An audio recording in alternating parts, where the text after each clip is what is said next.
The Real. From A to Z. Surrounding the Dallas Cowboys.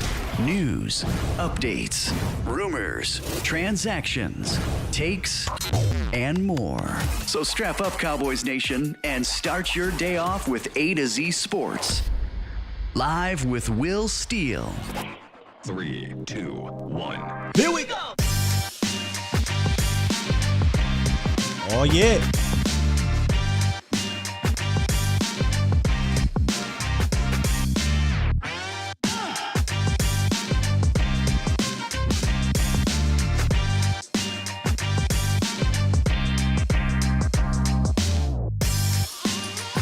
Good morning, good people of Dallas Cowboys Nation. Welcome to A to Z Sports Live, presented by Texas Family Fitness. I am your host, Will Skywalker Steele. Yes, indeed. Oh, baby, we have a fired up show today. I can't wait to dive into the film with y'all. That's right, man. After further review, are things what they are? Do they seem to be what they are? We'll take a look. Maybe they are. We'll dive into the lab together. Cowboys offense against the Washington defense. And I think we get some clarity on some issues that happened on Sunday. We'll also get into the roundup. And in the roundup, we'll talk about some injury issues. Some guys coming back. Some guys going to be out. And I believe COVID hit the NFL pretty hard. Pretty hard yesterday, man. Lots of players got COVID, including another Dallas Cowboy player. We'll briefly touch on that and how they replaced said player. And, of course, pulse of the nation phone lines, 351-999-3787, 351-999-3787. You guys can call in as we go through this film and talk about whatever you want to talk about. But specifically, if you want to touch on this offense, we can continue to talk about it, because we will. There are some things yesterday that I saw from the bird's eye view that had me say, okay, all right, I see what's going on here. It kind of confirmed some things, and it all came to a head on, not yesterday, but on Sunday. It all came to a head on Sunday. But first, before I get into all that, a couple shout-outs here in the chat. Who we got here? Got to go down here for that first. TC915, 215, Khalil, Mark Smith, Mackenzie 2 times. Mike Harris, Michael Autry, Sean Moyer, Eric Brown, Sully, what's up, man? Stevie Mack, the my guy, what's up, bro? Me and Stevie Mack were talking a lot yesterday about a lot of this stuff. Alpha Mason, Miss Angelica, how are you? Brandon C, Pops in the building early. Who? Mac Jones, I like that one. Miss Charlene, and a couple people on Facebook. Gary, how's it going? Gary, who else we got there? Jesse Graham, what's up, Jesse? And I saw somebody else in there. Gregory Davis, what's up, Gregory? Pete Rizzo and Pete Martejon. I can't really, my bad if I botched that, Pete. There's Pete and Pete. And then Tim Garcia. What's going on, Tim? Again, if you guys can't catch the show live, I see Roy just jumped in here. You can run this thing back. I upload the audio versions of this podcast every single day on all of our podcasting platforms. Just search via Apple Podcasts, Google, whatever cast, Spotify, all that. Just search A to Z Sports Live. You'll see my face pop up, and you can just, boom, click right on that and listen to it on the run back. Or you can jump on YouTube or Facebook and run this thing back, ladies and gentlemen. David Jenkins in the building. Calvin Jefferson, Aaron Lewis, and many more coming through. So, before we get into the roundup, did you guys watch the Monday Night Football game yesterday? And my boy Rory in the building. What's up? I watched the Monday Night Football game yesterday because that was a big game in regards to standings, right? A big game with competition. Very possible the Cowboys could play the Rams in the playoffs. Very possible they could play Arizona. They will play Arizona in the regular season. And, I'm watching the game. We're in the chat, in the group chat talking a little bit about it. Well, at least the fellas were, Foots and them. And, we're all kind of like, we can get at Arizona. All right, the Cowboys can get at Arizona. Kyler Murray is a little jittery bug guy that gets on my dang on nerves with his legs, and he can throw the rock, don't get me wrong, but it's just something erratic about his play.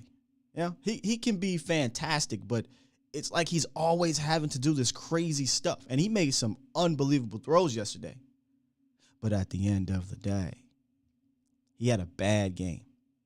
He had a bad game. 0 touchdowns, 2 interceptions, threw for a whole lot of yards, but just couldn't really cash in when it counted, at the end of the game or in the red zone, similar to what happened with the Cowboys, right, on Sunday. Made a lot of plays with his legs, but that offense was erratic. He was erratic, and they lost the game. And because of that, the Dallas Cowboys are 1 game out of the top seed. 1 game. Over the last 2 months, the Dallas Cowboys are 3-3 the last 6 games. Some of those losses they could have won. Some of them, it was just out of their control. It was a wrap. They just got flat out beat those games. If Dallas gets in a 3-way tie with Tampa and with Green Bay, they'll have the number 1 seed. There's 4 games left, y'all. If Tampa or Green Bay lose 2 games and Dallas wins out, they get the number 1 seed. You see, it's not as far-fetched as it was, say, 2, 3, 4 weeks ago when Dallas was in that, slump. Arizona was winning. Tampa was winning. Green Bay took a L to the Vikings, which kept Dallas close. So there's a lot to play for. There always was a lot to play for the division. I'm not gonna lie. There was a part of me that 3, 4 weeks ago was like, number 1 seed. We'll get there when we get there. I didn't think it was going to be possible at that point, the way we were losing, the way other teams were winning. But we're here, 1 game out. I should bring up the standings. If you guys see, there's 3 10-3 teams, and then you have Dallas and the Rams are both 9-4. So if Dallas continues to win in December, remember I told you there was this thing about December under Tony, sure. In the Dak Zeke era, they've only had 1 December. They didn't go they didn't go 3-1, and they went 2-2. So I feel good about the Cowboys, getting on a roll here in December. But I'm telling you, man, I would definitely be trying to fight for that number 1 seed here as we get down the stretch, because I don't think Dallas wants to go to Lambeau. I don't think they can go to Tampa, I guess, but you would rather have home field advantage. The Cowboys offense has been better at home. That's just facts. They even asked Kellen Moore about it, and we'll get to Kellen Moore in the first word. So there's something to play for, y'all. Something to play for. Hey, CJ said, my bad, I'm late, Sky. Oh, now you late today, huh? Yeah, CJ always get on me for being late. Flo said Kyler is a problem. His ability to create off script is the biggest problem, in my opinion. It's best in the league. He is good from the pocket, but when he escapes pressure and he's running, he has that baseball arm, so he can do those weird throws on the run, similar to Patrick Mahomes. And honestly, I think Kyler might be better with those. And I know Patrick Mahomes has a freaky deaky arm, right? Like, he can make ridiculous throws, but Kyler on the run, you can tell he was a baseball player, like really good at it too. Sean said, now you see how important the no call against Tampa was. We saw how important it was right away. It's only 17 of these things, but it is what it is. That's not even the game I'm really tripping about. It's the Raiders game. I think Dallas could have won that Raiders game, and we're talking about being tied for the number 1 seed right now. Being tied. Manny said, when was the last time we ran? Okay, so we're getting the X's and O's. Their offense was erratic, says Manny, but it still looked better than ours has. Oh, for sure. They put up, 400-something yards yesterday. Damn near 500 yards. But nonetheless, it wasn't good. That wasn't a good performance. They just moved the ball a whole lot and turned it over a ton. Sully doesn't care for the number 1 seed. We normally don't do good with the week bye. Yeah, normally I'm not about the bye stuff in the sense, not bye, but the resting stuff. If you get a bye, that's excellent, right? You want the bye because you earned the bye. You don't want to rest players because, it's week 17. We got nothing to play for. Let's rest them. That seems to always come back and bites Dallas in the butt.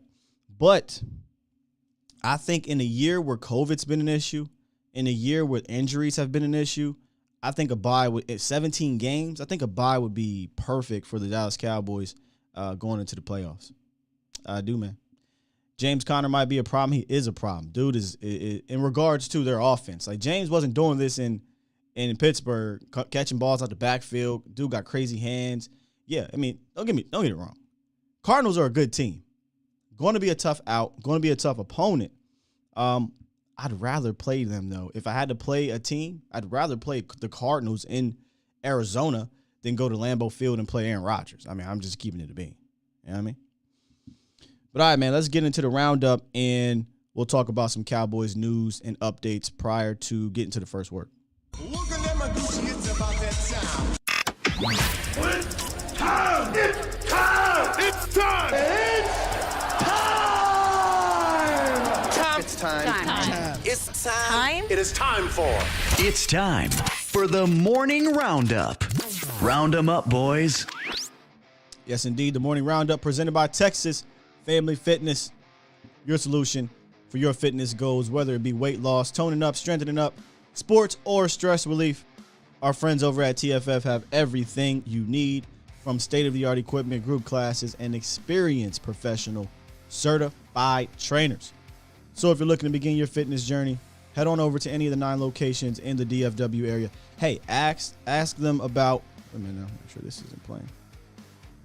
Ask them about the challenge that they have right now. They have a fitness challenge where you can win $1,200. Yeah. So make sure y'all check that out.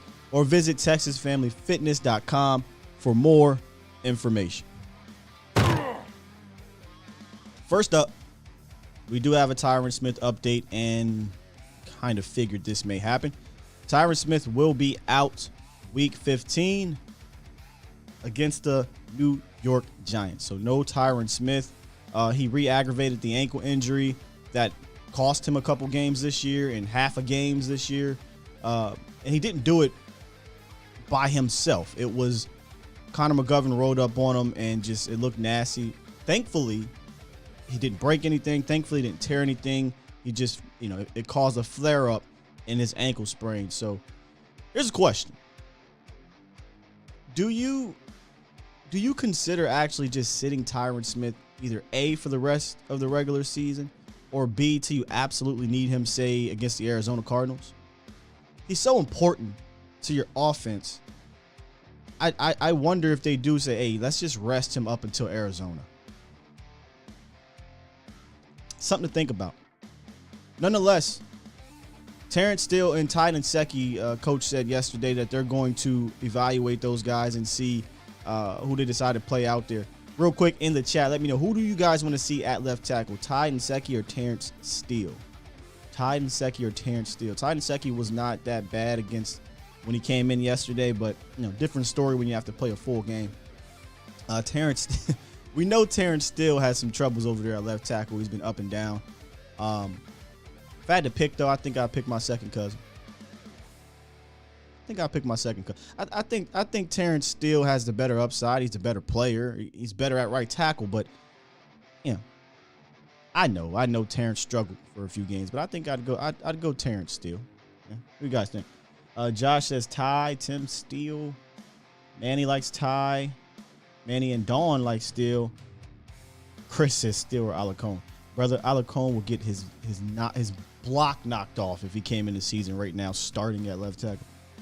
Steele and Williams back in there. It doesn't sound like they're going to put Connor. We'll see, though. We'll see. So most of you guys are for Steele. Yeah, I'm with you. Like I said, the COVID situation hit the NFL pretty hard yesterday. According to reports, 37 players tested positive for COVID-19, including one Cedric Wilson. So he won't be available on Sunday.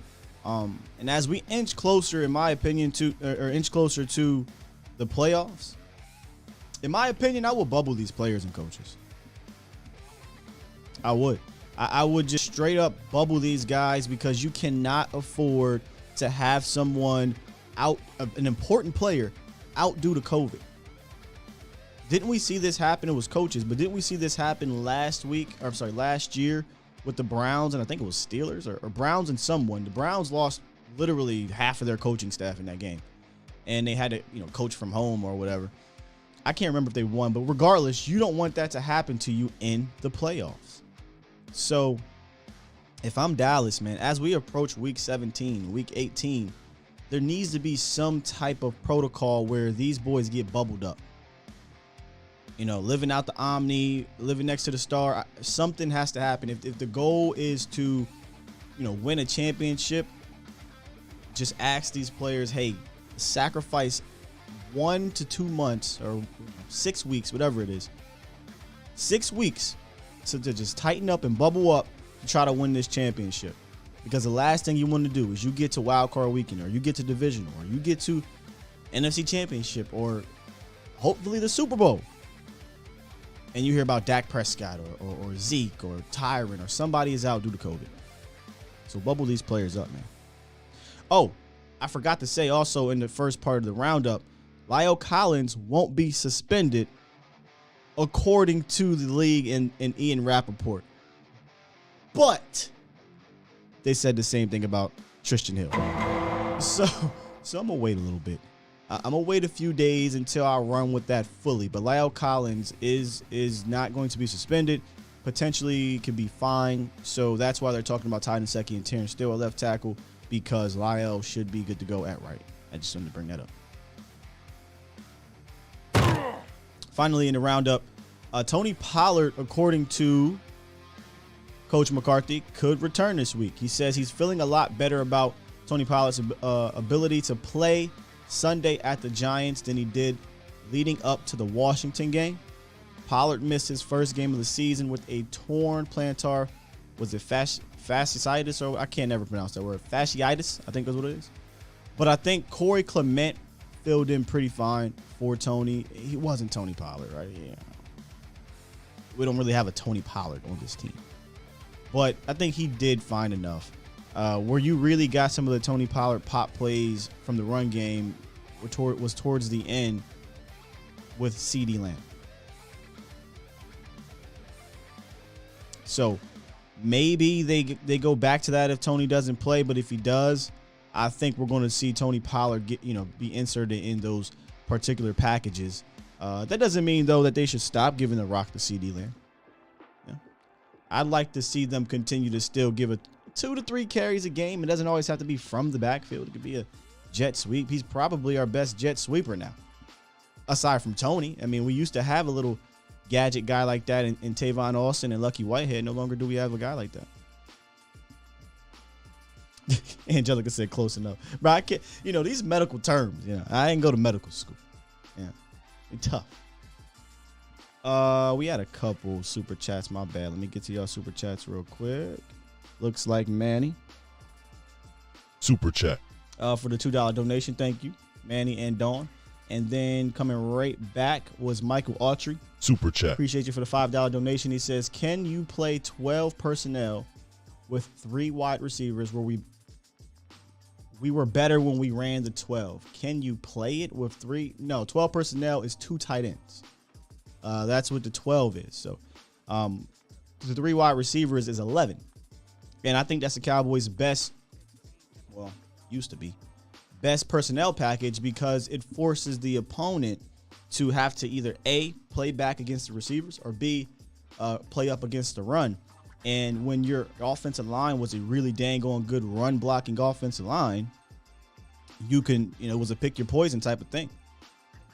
For whatever reason, the Cowboys, are not really beating these light boxes like they used to. And if I'm a defensive coordinator, I don't come into these games loading the boxes anymore, unless they decide to do. And when we get into the film room, you'll see some of these packages where they're trying to compensate for not having a Jarwin or McKeon, and they're bringing in Connor Williams early in possessions on the other side of the 50. I really don't like that. Like, it was cute or whatever when you wanted to put McGovern back there, but it was better when you were across the 50 and you were in the red zone. I think it's a waste of a down to do it where they do it. And again, we'll talk about that in the film study. It's something that kind of bugs me. Y'all know my other pet peeve, sending Zeke out there. You'll see again, at least once or twice a game when they do it, the play is unsuccessful and it's almost sometimes a disaster. So, there's just certain things that I question. And again, when we get into this film study, this is not just a one person or thing. It's a collection of issues on offense that continue to kind of just fall all together.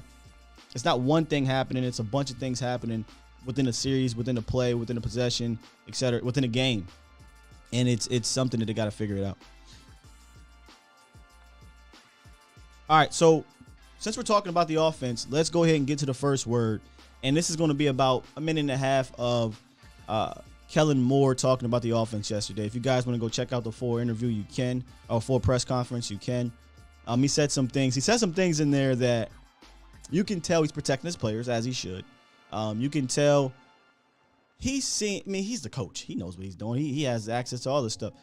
It's kind of refreshing, though, to actually hear him kind of acknowledge some of the issues that we've talked about here on the show, that writers have talked about, that fans have seen. It's refreshing to know, okay, we're not just seeing these things and they aren't addressing it. There's clearly issues, and he knows what they are, and he knows what they got to do to get back on track. He talks about establishing rhythm and flow, and then some of these issues from the Washington game. So I'm going to go ahead and get into the first word. With that said, if you want to call in, 351-999-3787, and we'll get some callers before and some chats before we hop into the film room. My bad, Joe. I think it's just we just got to get back to being more consistent. I think that's the biggest thing. You know, there's a flow to offense, and I think we just got to find our flow and find our rhythm there. I feel like we, you know, each and every week we take a few little pieces that we can grow on, and I think we'll find our way here. Yeah, I think anytime rhythm is obviously a key. Trying to get our offense in a rhythm and flow, and get some nice clean rush attempts, get some completions, all that good stuff. You know, we ended with 3 points, kind of got stuck down at the red zone, which can drives me crazy when we get stuck down there a little bit. But you know, I think there's some nice flow in that. You know, we hadn't started off the last few weeks great in the opening drive, and so it was something we wanted to do. So, you know, I can drive myself crazy all day here, overthinking these games and whatnot. But felt like we started the game with a nice little drive, got 3 instead of 7, but got 3. Ended the half with a nice drive. Ultimately got 3 instead of 7, so he ultimately wanted a little bit more points out both of those. But felt like we took some strides in those 2 areas. Generally speaking, how do you feel the spacing has been from a receiver corps in terms of just guys understanding where they are relative to their teammates to make Dak's job easier? I just say anytime we can have time on task, spend time together, the cleaner all that stuff will be. And I think that's the biggest thing, you know, consistency, get our guys together, spend time together, whether it's practice, walkthroughs, meetings. Let's work through some of those things and give ourselves the best opportunity. It's the first word with Kellen Moore talking about a few things. Some of that I took away. 1 for 5 in the red zone, and Michael Gelkin went on to, you know, explain a little bit more about the red zone issues. They were 1 for 5 down there, and we talked about this yesterday, didn't we? I wasn't quite sure, but they confirmed it, and then when I went and watched it, it was confirmed. We did not have a goal-to-goal situation. Not one. And the Cowboys actually have been pretty decent in the goal-to-goals, but for whatever reason, they get around that 20 to 15-yard line, and they just cannot get inside the 10 when they have bad red zone days. And yesterday was one of them. Moved the ball fine to get down there, but they could not convert. My guy, Tom Downey burner account. Let me make sure, because, you know, Super chat. I want to get Tom Downey in trouble. Let me see if I can bring up this chat box real quick so y'all can see what he said here. Yeah, let me get it up here. He says, getting some serious Garrett Linehan vibes from Kellen Moore.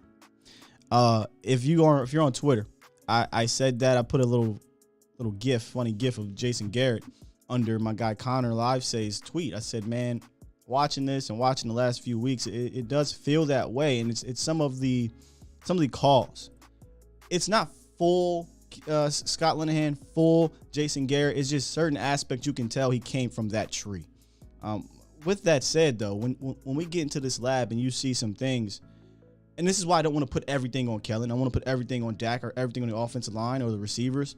It is literally a collective cluster of things happening on offense. They need some come to Jesus, kumbaya retreat moment to get this cohesion and continuity back. And he talked about that at the end. I didn't play the other part because he was saving his receiver. And you'll see what I mean when we get into the film room. He was saving his receiver. But he talked about, how can you get you guys back with communication and things like that? How can you get that back on track? Practice, playing together, consistency. We haven't had it. And we kind of, as fans, take that for granted, right? We think that it's Madden, somebody comes back, boom, we just throw them back in there and everything's good to go. It is clear. And if you look at the title of today's show, is it this simple? Is it this simple fix on offense? And as you'll see when we get into the film, is it simple as communication? Is it simple? Because some of these throws, some of these plays, a lot of them really throughout the game, we're going to show most of the first half, it's just a lot of miscommunication. A lot of you're not where I want you to be, or I'm here, you're there. I'm the wrong read, or it's really simple stuff. But it helps when you get repetition. It helps when you get practice. And let's be real, those were the most snaps, if I'm not mistaken. The Cowboys have played with the 3 wide receivers all year. It was on Sunday. So still 4 games to go, but they got to get that together. You don't want to go into the playoffs still having this conversation. You know what I mean? Real quick, we got Tony from Tampa. What's up, T? Yo, what's up, man? Good morning. Good morning, man. Good morning, man. Hey, man, I think it could be fixed, man. I think I don't want to say it, man, but I think something going on with Dak, man. Like, 'cause there's been a couple plays where I think he could have took off and got the first down. Oh, he clearly don't. And he ain't been looking right. Yeah, he ain't been looking right running that ball, man. No, see, I'm gonna show you in the film room. He is fine. He's not injured. Like we're trying to find an excuse and we're trying to put it on being injured. That ain't it. I'm not going to give him that excuse because I've seen him run fine. I've seen him plant fine. I've seen him throw on the run I was just fine. wondering, man, because he looked kind of strange, It's decision I was just making. wondering, It's this. Dak is. Yeah. We can say Dak is played bad or playing bad without blaming it on the injury. He made some bad decisions in that game. Also, there, as we'll see later, there's some instances where wide receivers they're off. The communication is just off. And we don't see that during the game. We think, what the hell are you doing, Dak? And I don't like how he doesn't throw the ball away. If you go look at the stat sheet, you'll see 4 sacks. Only one of those sacks came from the offensive line. The other ones was a 0-yard gain that went down for a sack, and Dak would just refuse to either A, run, or B, throw the ball away.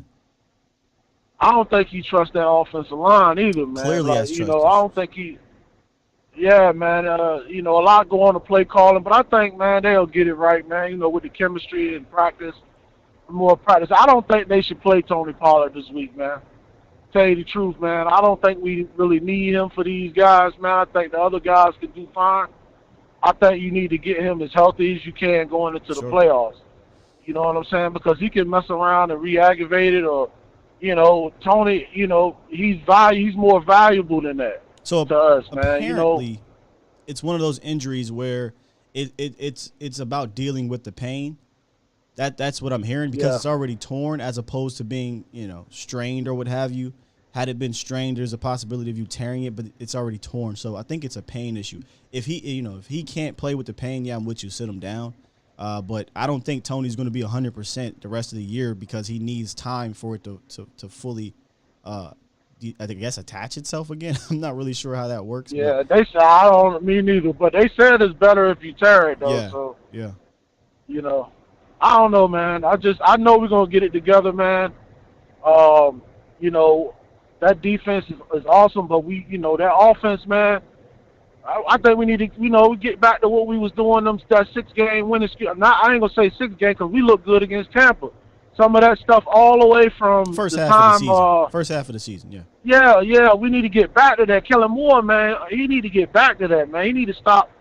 I understand the man trying to create new stuff and have a lot for defenses to try to study for, but come on, man, sometimes you gotta get back to that bread and butter, man. No, I'm with you. Sometimes you gotta get back to it, man. I'm with you, bro. Again, I don't want to blame everything on Kellen or Dak or the offensive line or the receivers. I think and you'll see there's just a collective of issues, man. Yeah, but we're going to get it. We got it together, man. That's all I... Appreciate you, Tony. Drive safe out there. Every good offense has little slumps and stuff or whatever. My bad. I thought you went out. I thought you hung up. My bad. Yeah. Offense. Oh, okay. Teams have slumps. Like Coach Kellen Moore said, there's dips and highs and lows. He said this dip is a little more dippier than we want. We don't want to have this kind of offensive inconsistency. The context to it is these guys haven't, in the last 6 or 7 games, they haven't been collective group. So I don't think they're adjusting in that manner. But we got 4 games to figure this out. I like what Vach has said, man. He said something that stuck with me, man. He said, Cowboy fans, we are hard, man. Like we very, we very hard on our team, man. Sure. Other teams, they working with problems, and I think we're the hardest on. We expect greatness. You know what I mean? Because we've seen. But I don't know. We just need to chill out, man. And take every game at a time, man. That's it, man. All right, man. Appreciate you, man. Let me get to 409. All right, man. Hey, what's up, Scott? What's going on, 409? Who this? This D-Shift. D-Shift. Let me save you, D-Shift. Been a while. What's up, D-Shift? Yeah, man. I've just been bouncing around, man, it's I just want to say, man, great win. I think people should be more excited about this defense than really harping on what's going on with Dak, because if you bet me money, y'all gonna bet money that Dak gonna throw a pick 6 every game? Y'all gonna bet money that defense gonna give up 43-yard Hail Marys every game? And now, granted, the coverage does break down, but we also understand that we have a new interior front with, as far as not interior, but just a whole D line. Man, I ain't even giving them that touchdown, bro. They held Micah Parsons and put his hands in his face. That shouldn't even happen. And that was just some luck. And that was a desperate play from a desperate team. You make that play when you're down 24-0, whatever they were.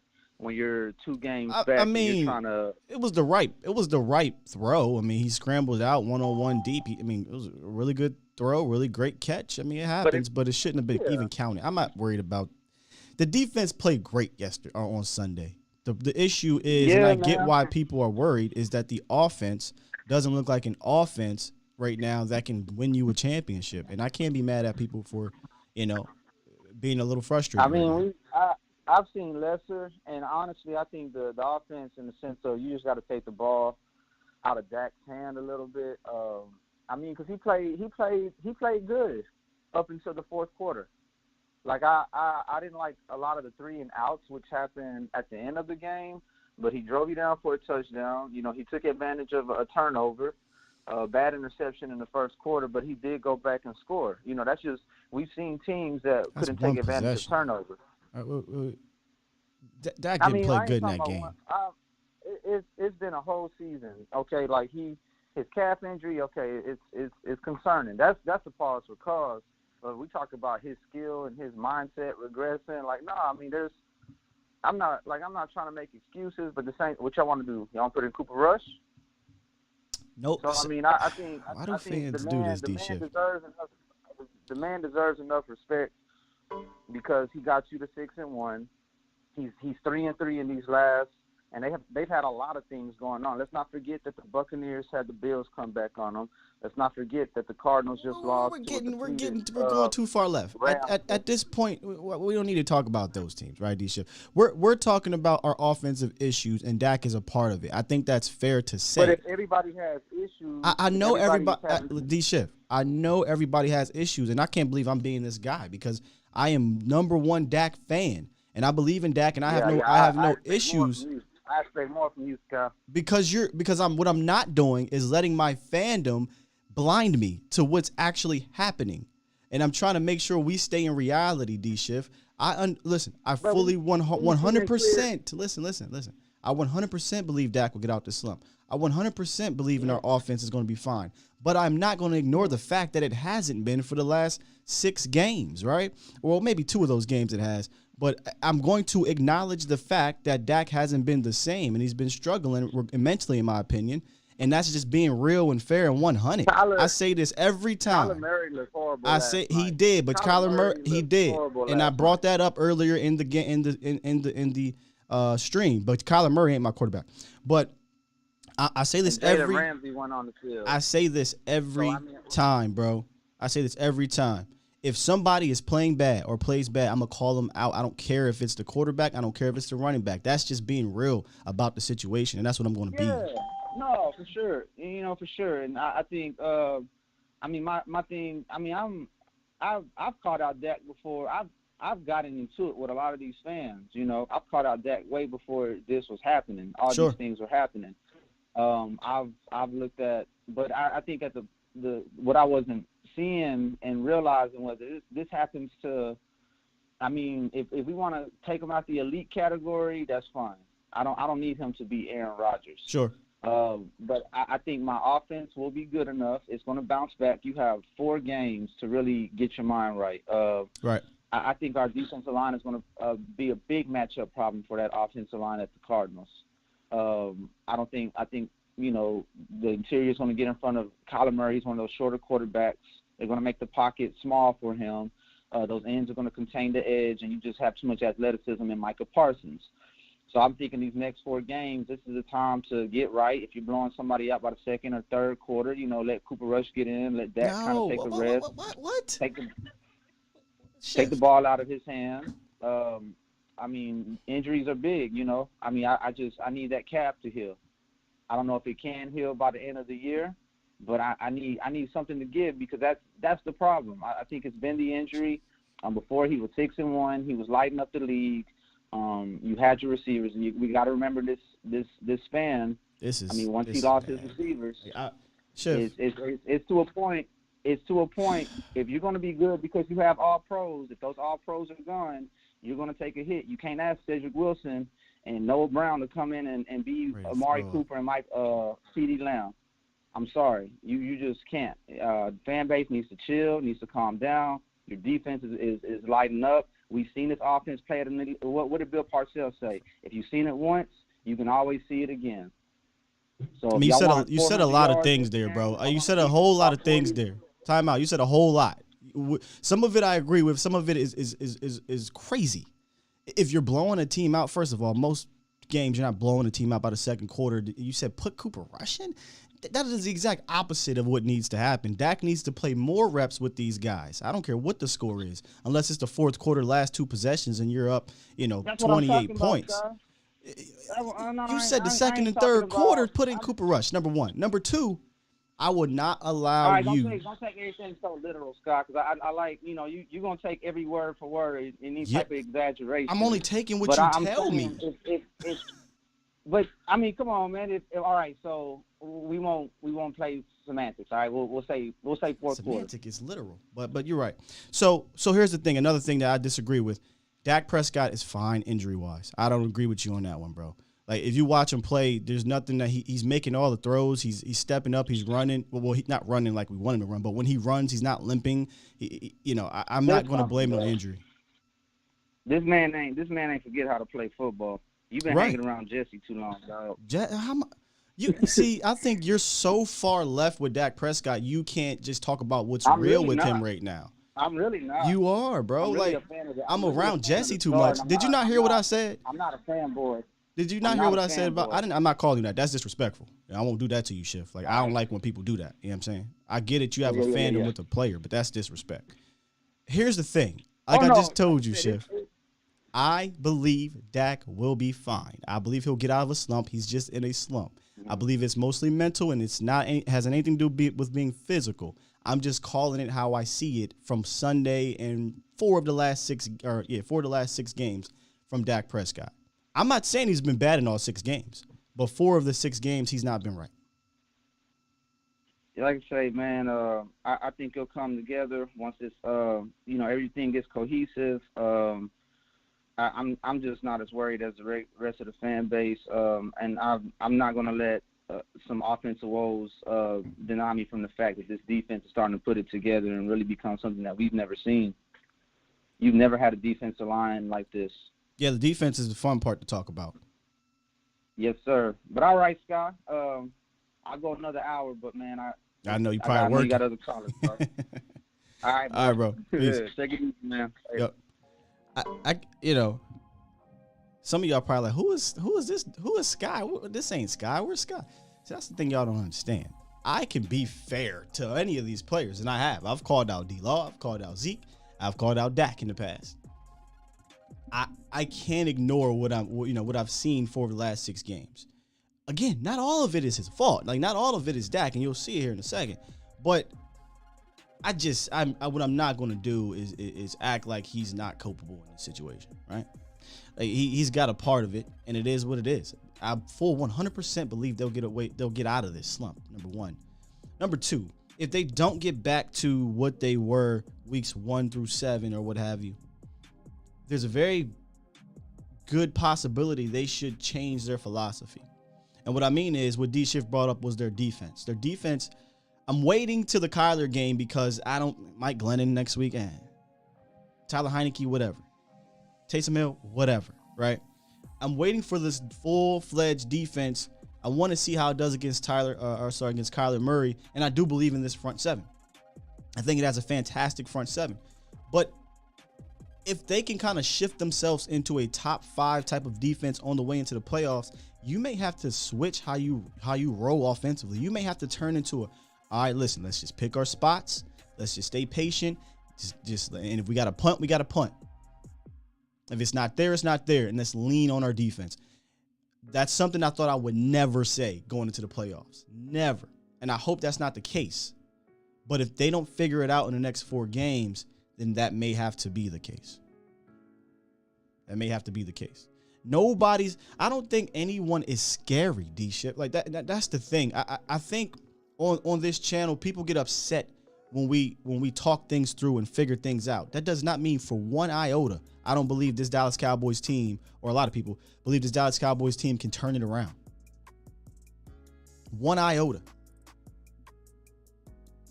People just don't like real. People don't really, they want to hear Skittles and rainbows, but when you give them the truth, it can upset them for a minute. And then some people try to give you agenda-made truths, and then when you give them context, they also get upset. So it's a fine line when you're doing this thing here that you got to play with the fans, and I get it. We're going to get to Brandon, and then we're going to head into the film room. What's up, B? Good, man. How you doing, G? I'm good, man. Oh, man, I see you coming around, man. We went back and forth, about maybe a week ago after, I think right before the Saints game about, I said, Sky, I think I'm excited about this defense, man. I think it's been a long time since we could sit here and say it. For me, it's been since 2007. And I took exactly what you just said about, you may got to lean on the defense. I'm already there. You ready? I'm already there. And it's okay, man. I appreciate the fact that you saying, you know what, I may have been wrong 2 weeks ago. This may not be an offensively driven team right now. It's not right now. And you know what, B? Right. Go look at the Chiefs. They're not either, right? They're a defensive team. But does anybody believe for 1 second they offense can't figure it out? Exactly. And what are they doing? Yeah. And you know what? Dallas will figure it out. Everybody had the Chiefs for dead. You forget. You look up and you're like, hold on. They only 9-4? Like, they 9-4? It's like the way that people were talking about it in the media, you thought they were a below 500 team. Well, that's how they're talking about Dallas right now. And that's the way. And it's like, your boy Vach had a great point. He was like, the Cowboys are doing something that they haven't done in a long time, and that's they're fighting adversity and they're continuing to win. And I love that about what's going on. And you know what?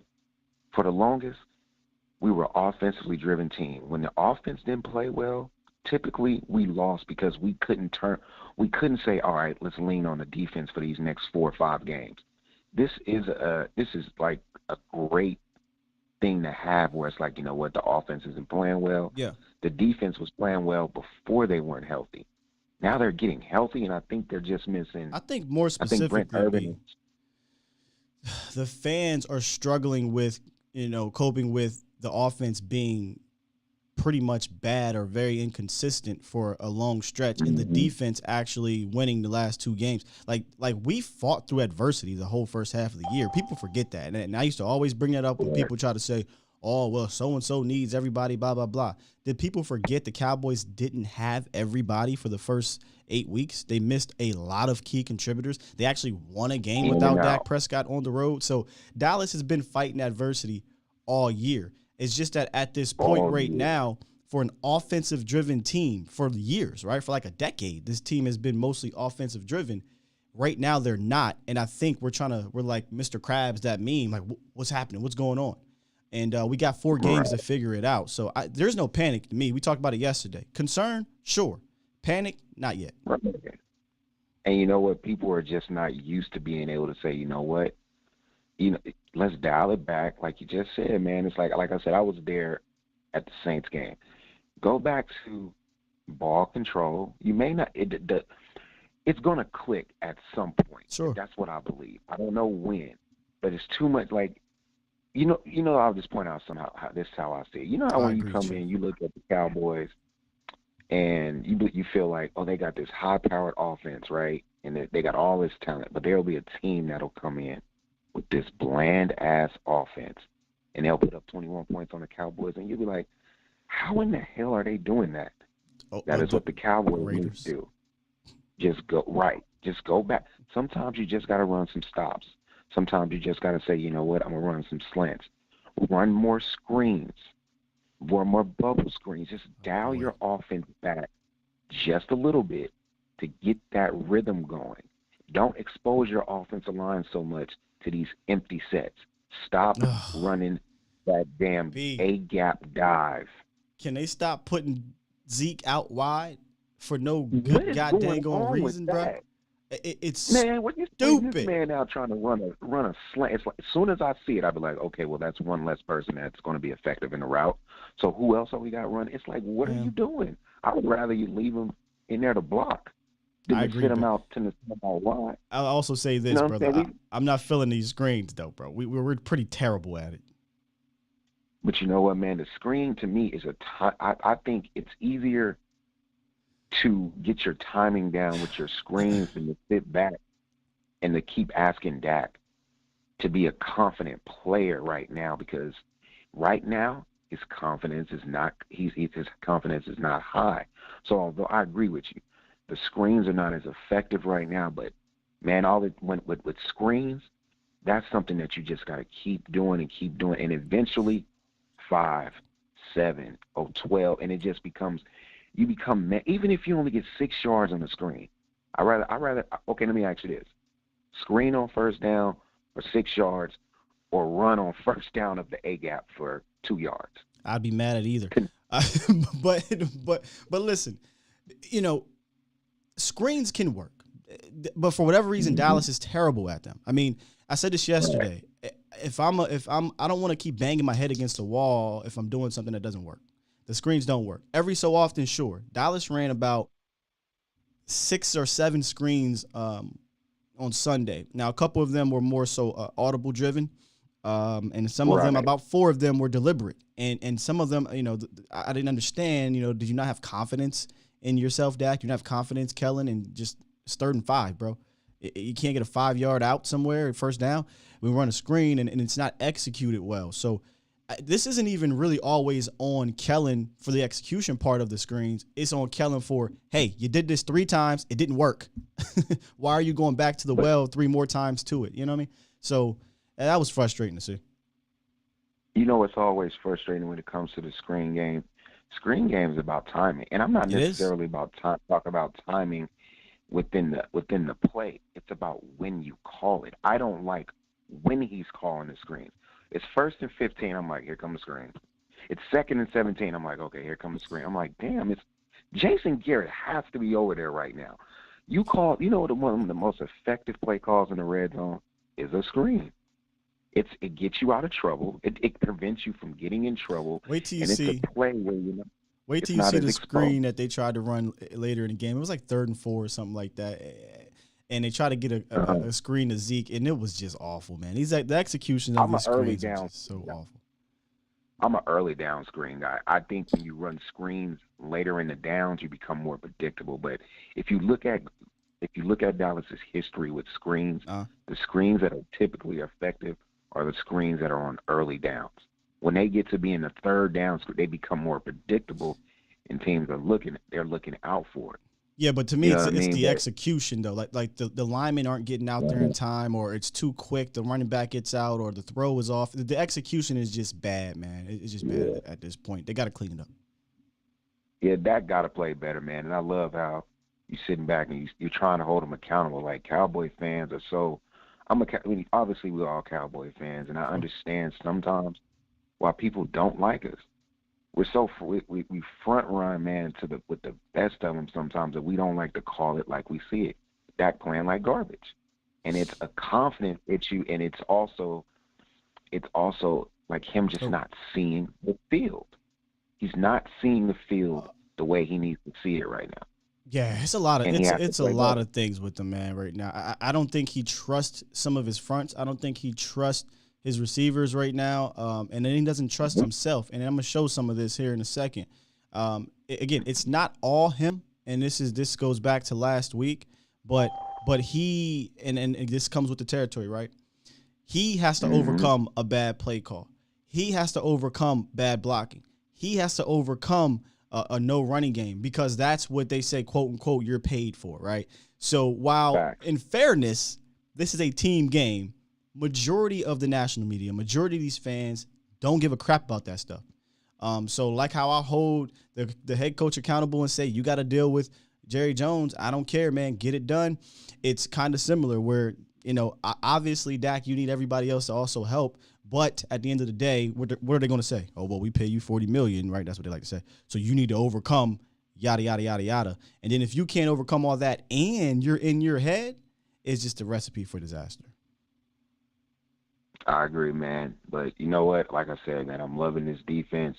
Play to your defense hands a little more. Get the ball out on the edges in the running game. Stop running up that damn A-gap and just limit the turnovers. And I personally think it'll slowly turn around, but just dial it back a little bit.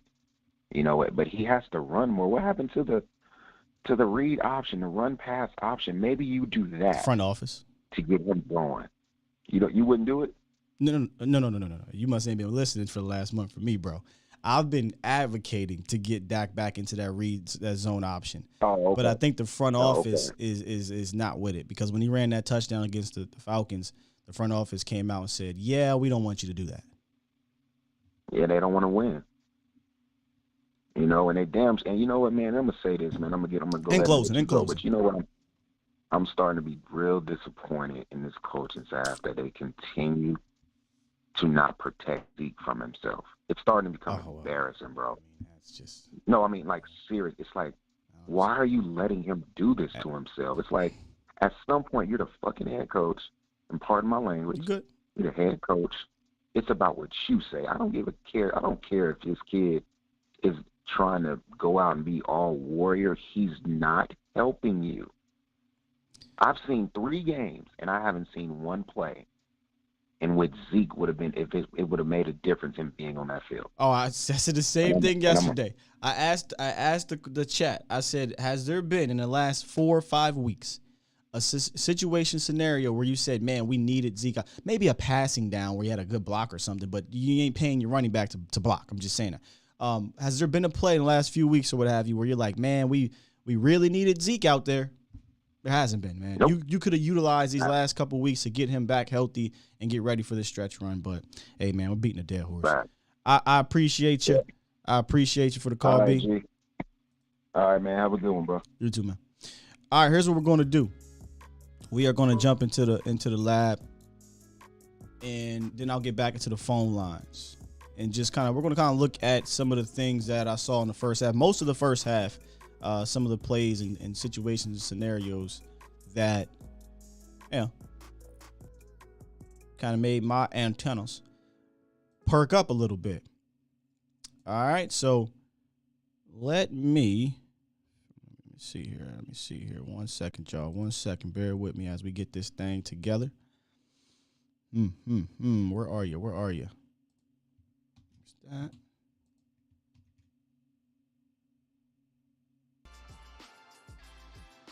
Here we go. All right, y'all can hear me fine and loud and clear. Everybody good? Give me a thumbs up if we good to go. I want to make sure this is straight here.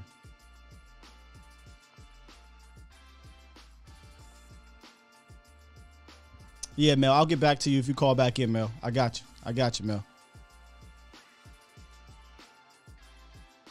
Just waiting for confirmation, guys. Waiting for confirmation from the thumbs up. All right, we good. Thank you. Appreciate it.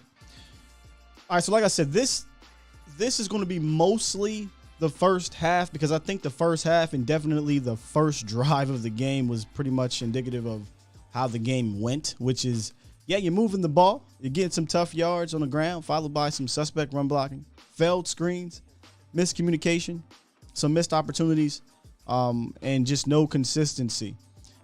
It's kind of just indicative of the entire game. And then we'll look at the play, the second interception, and why, I think I figured out why it happened. And it was a collective of things that was compounded by a bad decision and a bad throw. But on the first play, we were just talking about screens, failed execution. You just drop the ball. I mean, I don't really know how much more you can blame on one or the other, but you have to catch the rock. That was the first failed screen. There were a number of them. That was the first failed screen. And now this one, if you see here, I have miscomm, double stop, 13 slant behind 88, meaning this was a miscommunication. For whatever reason, these two have not been on the same page. Let me know if you guys can see my cursor here, if it's too little, but these two have not been on the same page. And you'll see, I'm going to let the play run, then I'm going to show you why I think there was a miscommunication here. Look where they both end up, and look where the ball is thrown. And you'll see the second angle, the end zone angle, where Dak was trying to go with it. To me, this looks like Lamb is supposed to come here and then come back down, and you're supposed to get Gallup on a slant, and that's where he's trying to hit Gallup. And if you watch the play action, it actually opens up this area, and you'll see 55 Holcomb was biting on everything all game. He was biting on everything all game, and they got what they wanted, in my opinion. They got the open look, but for whatever reason, they both run stop routes. It's miscommunication one, and this is what I mean by the other angle. You'll see where Dak was trying to go. Just take a look at Dak. As soon as he pulls the fake, you're going to get Holcomb moving, so this area is open, and Dak immediately is trying to get that slant route, and there's a miscommunication. So it looks like, Dak, what the hell are you doing? Like, what are you doing? But there was for whatever reason, these guys are not on the same page. They're not on the same page. We got on this one. Okay, this is where I think that Dak was a little bit gun shy, in my opinion. I think he came off his read too quickly. And I call this a missed opportunity right here. He completed the pass, but this is very similar to one of the plays that, Kurt Warner showed against the Saints. He completed the pass.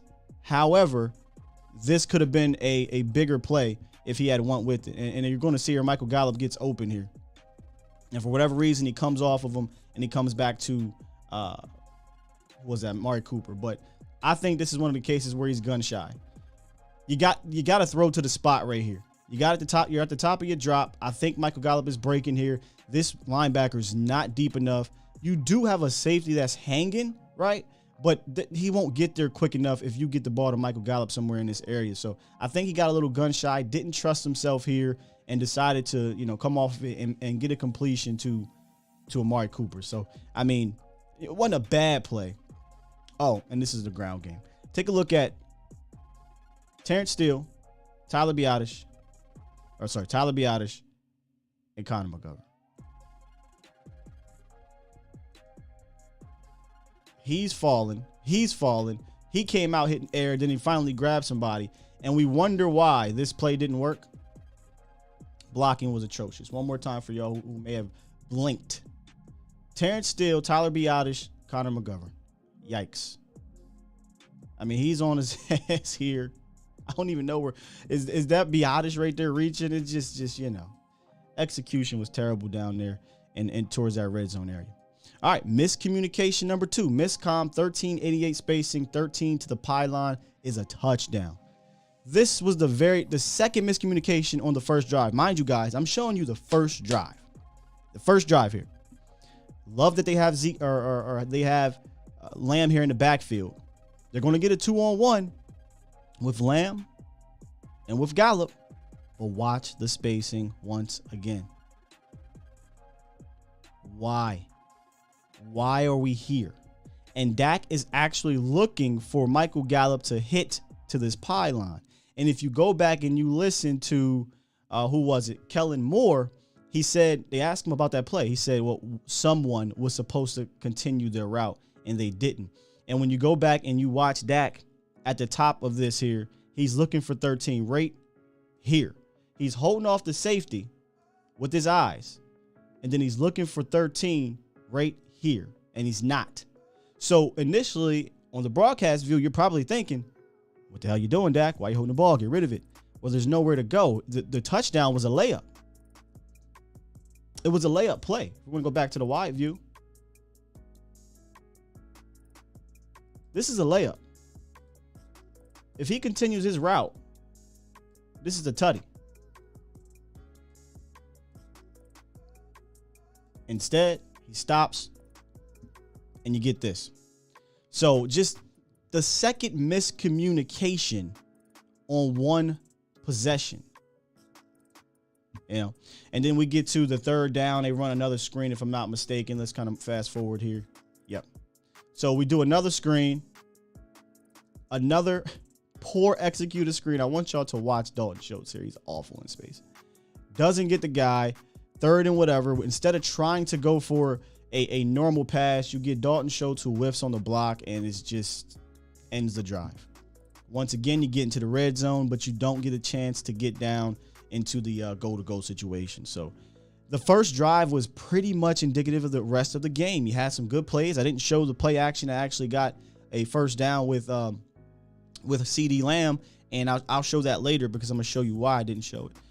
You get some positive plays, and then it's not followed up with consistency, and you get miscommunication. All right, so here's where, y'all know me, I love at-snap motion, and it worked. It worked. I feel like it worked a few times in this game, and we don't do it enough. Now watch Ezekiel Elliott. You're going to get him moving in motion, and you're going to have two guys actually react to it, which creates this open space. You got Zeke moving. 55 and 26 are gone, and that creates this open space right in this area, for those who may not see. Right in this whole area right here, open. And that's where Dak puts it for the easy first down.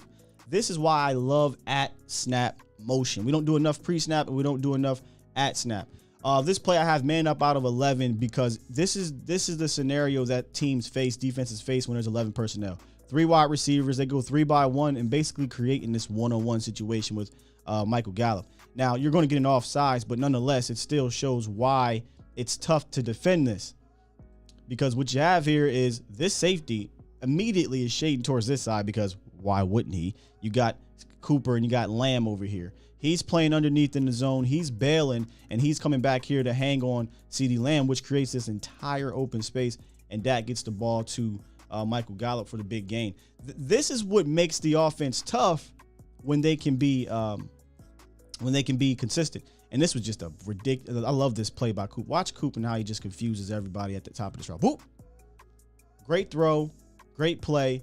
Dalton Schultz attracted about 3 dudes on this play, and you get the Amari Cooper touchdown. Probably the best drive of the game, and it was only 40-something yards.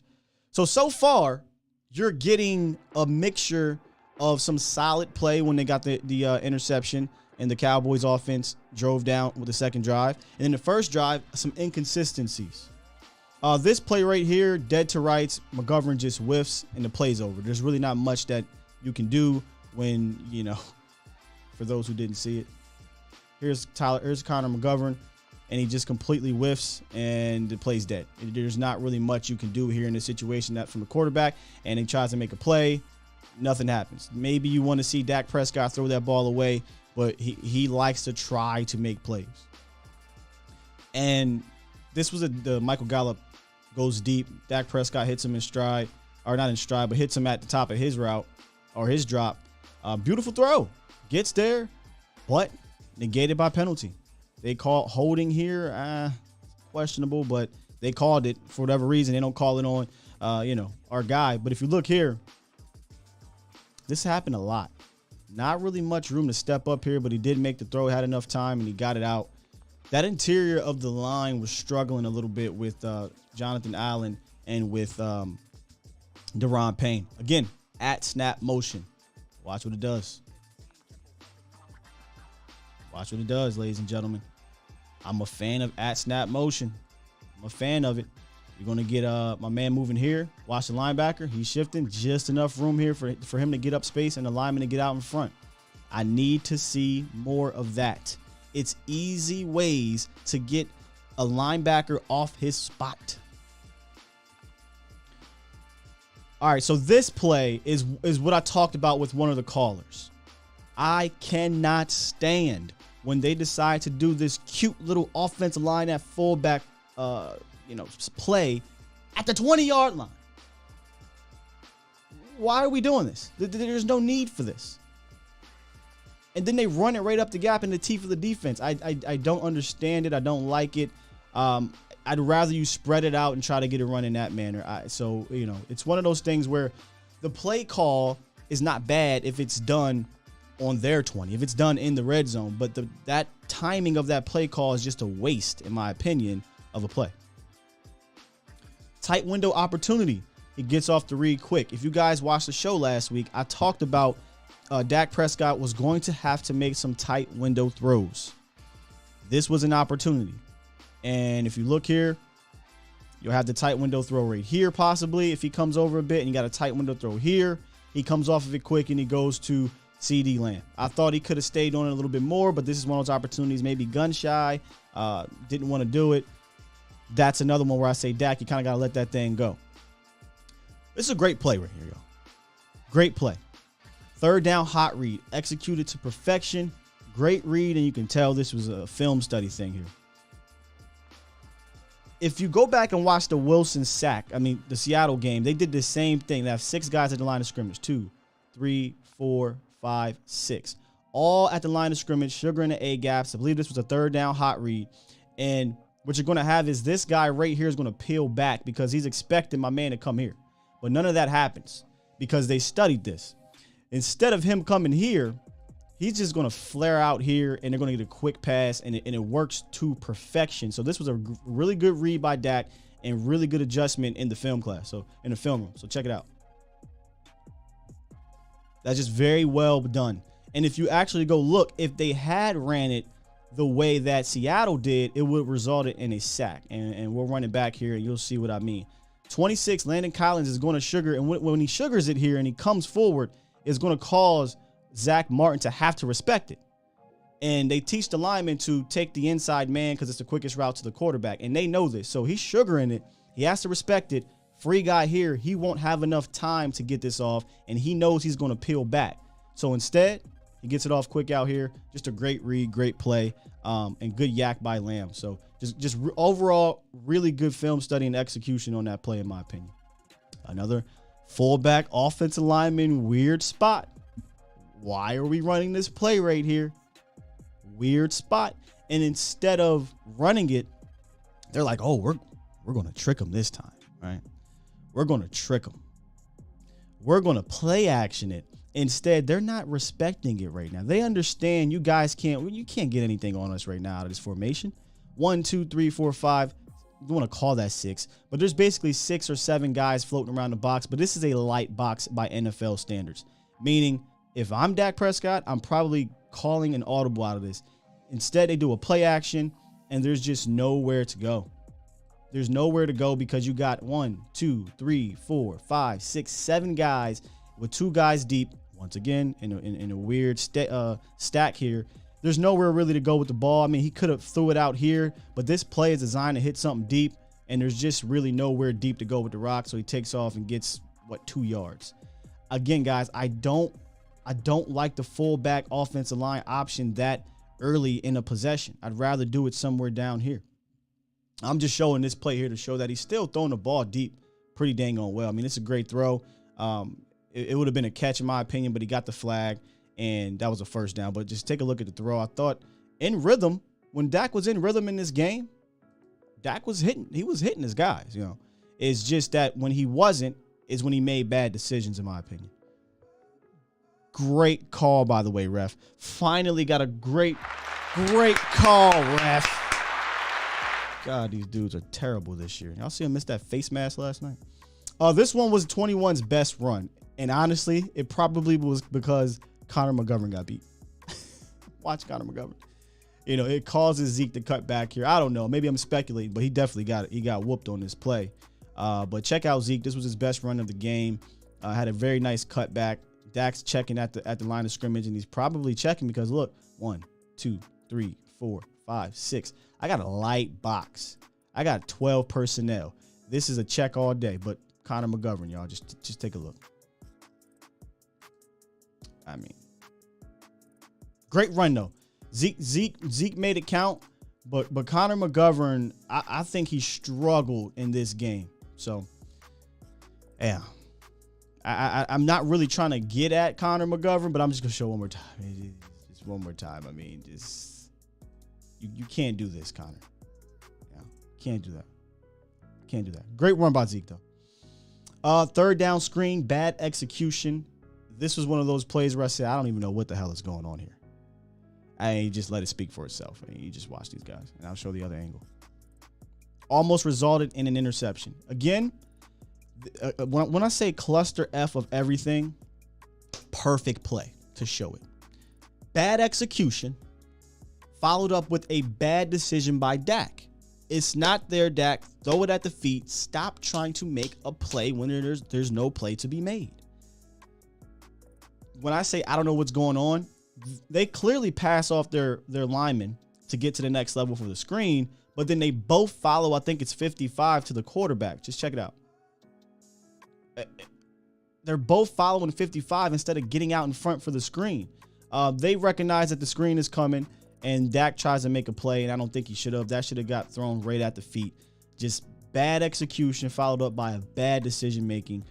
Don't like it. This is what, y'all? The third failed screen here? Maybe third or fourth. I can't remember already. This one was the end of the first half drive, and I'm just going to show you Jonathan Allen here. I initially thought this was on Dak, but I mean, look at the pressure that comes almost immediately. This drive, though, actually was one of the best drives, if not the best drive of the game for the Cowboys. Jonathan Allen, sir. Once again, check out Jonathan Allen right there. Just pretty much walks him back. I mean, this grown man is incredible. He's a really tough guy. And if you go back and look at the other view here, there's just really not much here. You can maybe, if Dak is looking, there's nothing here. But if he wants to try to get Coop on this route, he'd have to do it. But you got him floating, so it's just really not much there to go. And he has to get it out quick because by that time, Jonathan Allen is on his butt. So, yeah, just the passing blocking was fine in the sense of no sacks. I would blame on them except one. But the pressure, he faced some pressure in this game. All right, these are just some clean in-rhythm throws on this drive that I thought Dak did pretty well against. Really clean, really in rhythm. And again, when he was clean, when he was in rhythm, I thought he looked fine. He looked fine. But followed up those two throws. Another miscommunication. Was Cooper supposed to go in a sluggo? I don't know what Cooper was doing here, but y'all, I'm going to just let the play go. Keep your eye on Amari Cooper and where the ball is thrown. What is this? Dak is looking for the 7. Amari Cooper does what? This is what Dak is looking for here, y'all. Dak is looking for Amari, or not the 7, but the sluggo, to hit here and then to hit here while you got Schultz, I believe it is, kind of hovering underneath. Kind of a high-low read. But for whatever reason, just watch Amari Cooper at the top of his route. Right there. So I'm trying to get it perfectly so you can see what happens here. He does this little hitch at the top of his route, and you would think he would come here where the ball's thrown. Instead, he kind of just floats in no man's land, and now it's like, Dak, what are you doing? When really, another miscommunication. That's 4 miscommunication throws in this first half so far. Again, this is indicative throughout the entire game. This is just a play to show y'all, guys, nothing is wrong with Dak's legs. I'm sorry, I can't put this on the injury. He's fine in regards to injury.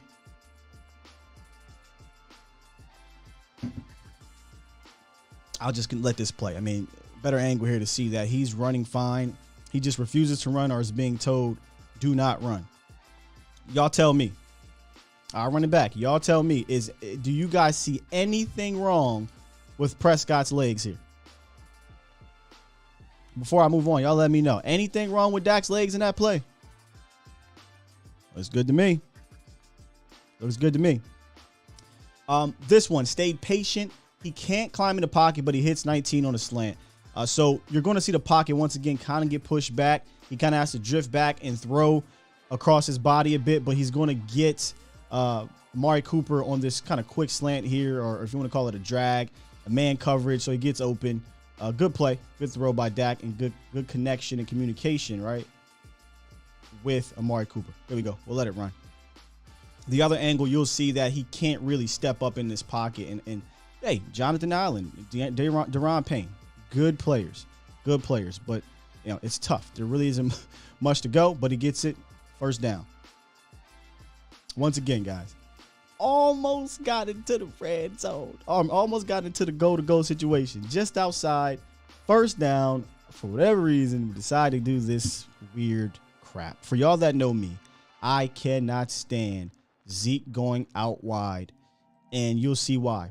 Zeke is never the first read on this situation. You'll see my man fall down and he'll be open, but why would he be the first read? The play isn't designed to go there. He's a safety valve. The play is designed to go to one of these guys.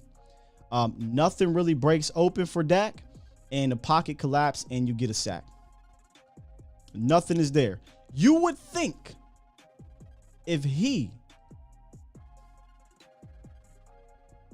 just goes all the way over to the pylon, back in the end zone. Got a tutty, right? Well, watch what he does. He sits down. He's covered here. He's covered here. He's covered here. There's nothing there. So your safety valve is Zeke. And by that time, the pocket is done and you get a sack. He tries to climb out. The pocket's done. You get a sack.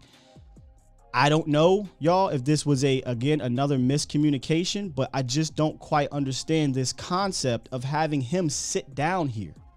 I don't get it. So, just weird play design there, and I guess Dak maybe could have came off of that quicker, but I'm not looking for Zeke first. I'm looking to get somebody over there, and that's what he's doing. He's looking to hit somebody here. It doesn't work. Y'all want to see Terrence Steele get bullied a little bit and Tyron Smith get a sack? I mean, we could take a look at it, man. Terrence Steele gets just pushed into Dak's lap. Dak tries to turn around, and you get the sack from giving up by Jonathan Allen. So, just nothing there. And then finally, once again, Ezekiel Elliott out here in the slot. I don't understand why you're trying to get a seam shot.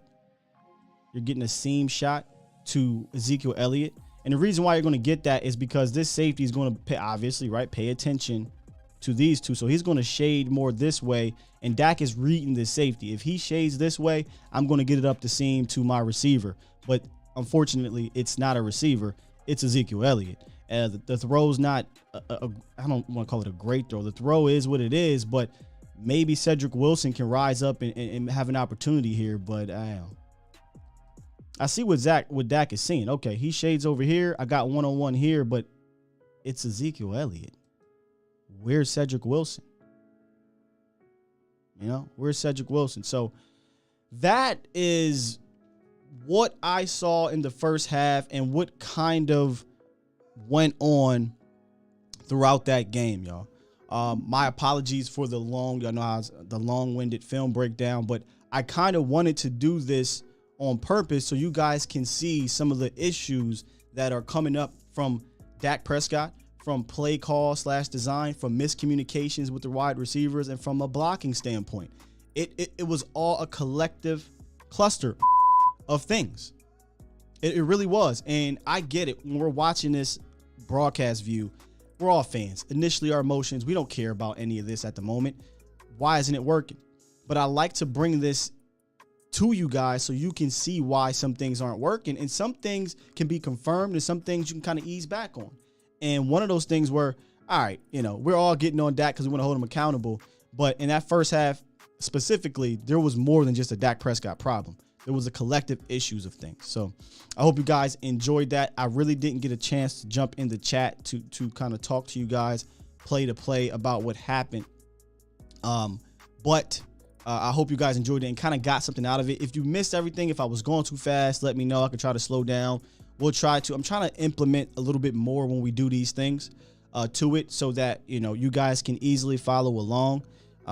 And we can all learn together, right? That's the point of this, right? Try to figure this thing out all together. So here's what we'll do. I'm going to hop into a couple phone calls, and then I'm going to go back into the film room so you guys can see the issue that popped up on that pick six. It's a fascinating situation, man. Football is a beautiful thing. Even when it's bad or good, it's just kind of a beautiful thing to see how things work, the chess match and all that stuff. I'll get back to it. Let's get DJ real quick on the phone. What's up, DJ? Hey, what's going on, sir? How you doing, brother? I'm good, man. How are you? I woke up this morning, can't complain. As you're going through, because, now I don't even, I just see that you're live and I call in, so I didn't get to watch that. I've been on the phone the whole time. Yeah, definitely run that back, man. Run that back when you get a chance.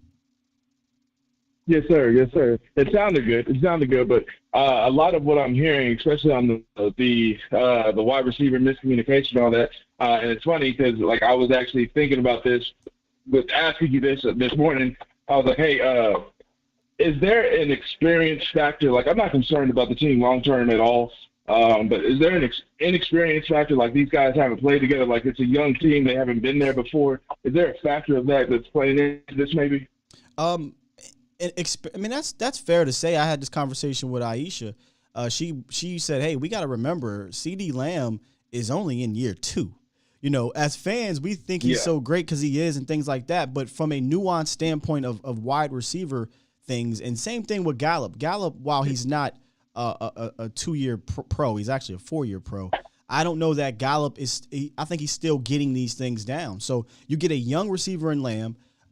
Gallup, who mostly is a guy that kind of runs your deep stuff, your quick slants. They don't even use him on the quick slants as much anymore. You're asking him to read the defense a little bit more. So you're going to get these miscommunications. And then you compound it with Gallup's out for the first 8 weeks. Then Cedric Wilson is out. Then Cooper misses 3 weeks. And then CeeDee Lamb misses a week and misses a half. So it is a lot to do with experience maybe, but I think most of it is just not practicing and playing together on a consistent basis. Again, Sunday was the most snaps these guys have played together all season. And they really haven't practiced consecutively all season. So that's why I say, is it simple as miscommunication?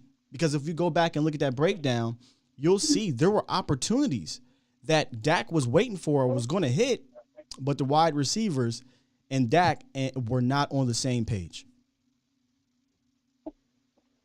Yeah, and also what I'm looking at is, we were very much a vertical passing scheme before for basically the entirety, because it was a run first, and then when we do throw, it's either, a curl or out or a 9 route up the field. And now they're making the transition more into a West Coast offense where that communication and being on the same page is more prevalent. It's more serious than it was before. Not necessarily that they're doing that, but that, at least yesterday or Sunday, that's what it looked like to me. And I mean, maybe missing it. I haven't looked at the whole game yet, but from what I was seeing, it was more of a West Coast kind of passing offense than a vertical one from the past. Well, what happens is teams adjust, teams adapt. Yeah. And what teams have been doing specifically the last 2 weeks, and really if you go back to the Raiders game, the Raiders didn't play. People thought that the game or the blueprint was to be physical at the line of scrimmage and stack the box. That's really not the true blueprint. So what happened? I don't know what's happening. So what happened is you got teams adjusting and they're playing more coverage. They're playing back more, taking away the deep stuff. And you heard somebody, I think it was Mike McCarthy, came out in the presser and say, yeah, you can tell very early that Jack Del Rio was taking away the big play, meaning he was keeping 2 safeties back and dropping a ton of guys. So you're not going to be able to be a vertical offense, so you have to adjust to that. So far, I think Dallas is struggling with the adjustments, but maybe that gets cleaned up when you do have all your complemented guys back for a consistent period of time. And if you get a running game, you got to get a running game. But and that's why I'm, I know a 17-game season was a big, term of conflict, but that's what I'm grateful for because the guys have missed so much time.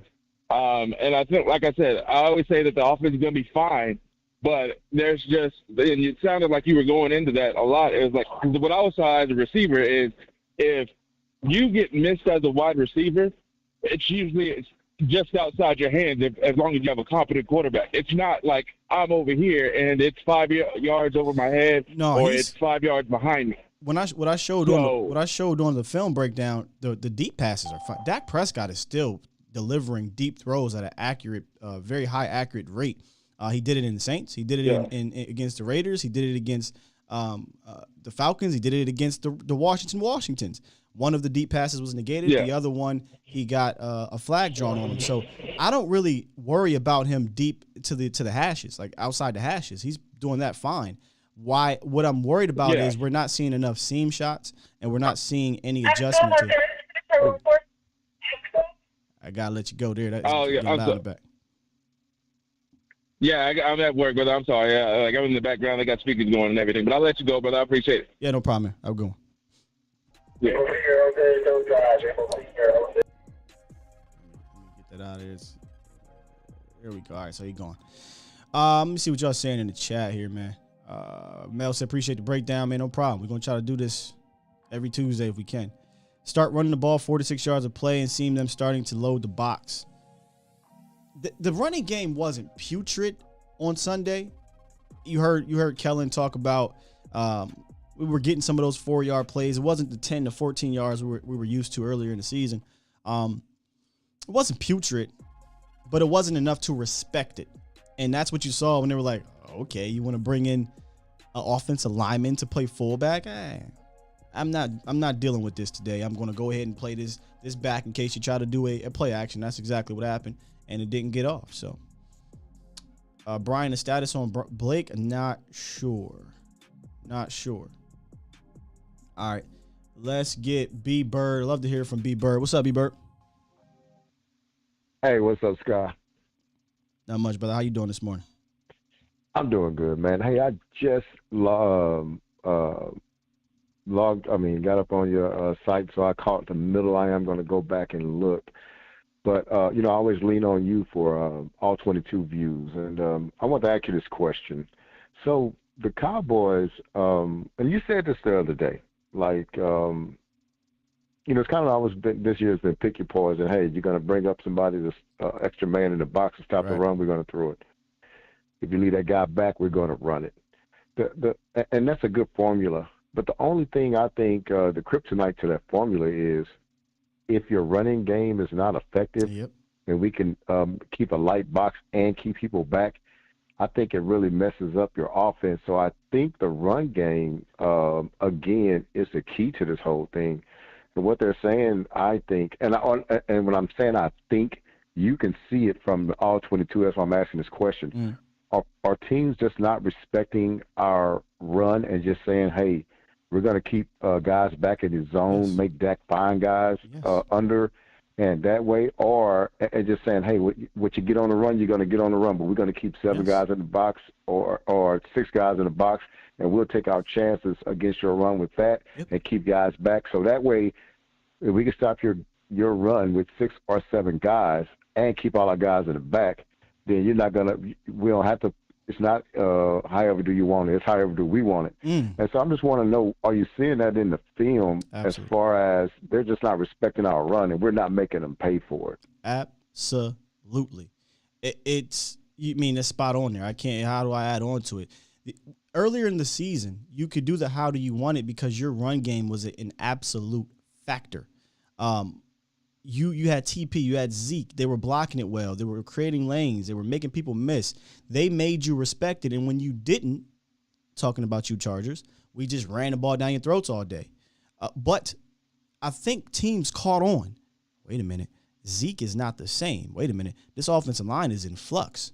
We don't really necessarily have to respect the run early in these downs. And people were wondering, why are the Cowboys not good on first and second down? Well, it's because they're either trying to establish the run on first down and they're getting themselves in 2nd and 10, 2nd and 8, 2nd and 7 because they're not blocking it well and they can't get 5-6 yards on that first down. We used to be the best first down team in football the first 6 weeks, 7 weeks. Now I don't even know where we're at, but I guarantee you we ain't the best. For any quarterback, B-Bird, right?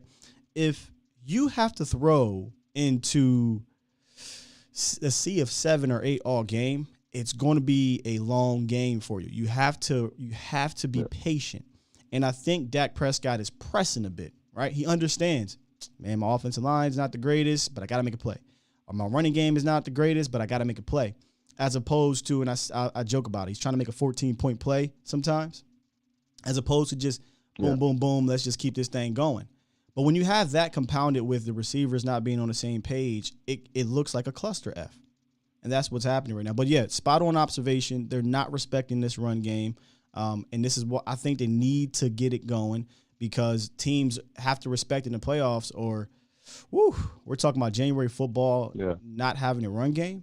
And let me add this. I saw somebody in the chat say that they're not going to respect the play action. I disagree. I totally disagree. Holcomb was biting on play action all game. And the funny thing about play action, it doesn't necessarily stem from having a great run game. If you do have a great run game, they'll bite even harder, even more, etc. But if you don't, the nature of the linebacker position is to what, B-Bird? Come forward.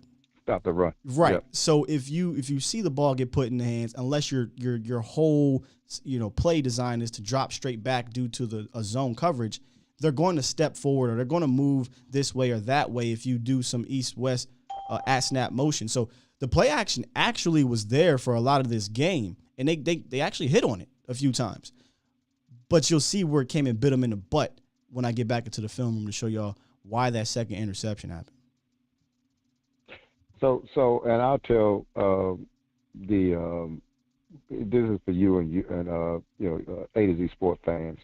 What I'm saying is, and this is no different than why Tom Brady lost to the New York Giants twice in the Super Bowl.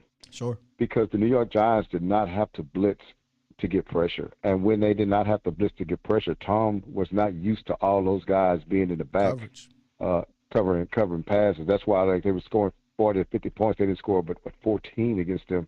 And what it was is, so either your defensive line is talented enough, which those guys were against anybody, to stop the run and to get to the pass with 4, or your offensive line is not good enough. You get what I'm saying? So either those two things will cause a defense to say that, hey, we don't have to use an extra guy or whatever to stop the run, or extra guy to get, we can just do, our front 4 can do that job. And that's why, now I'll go to something else too.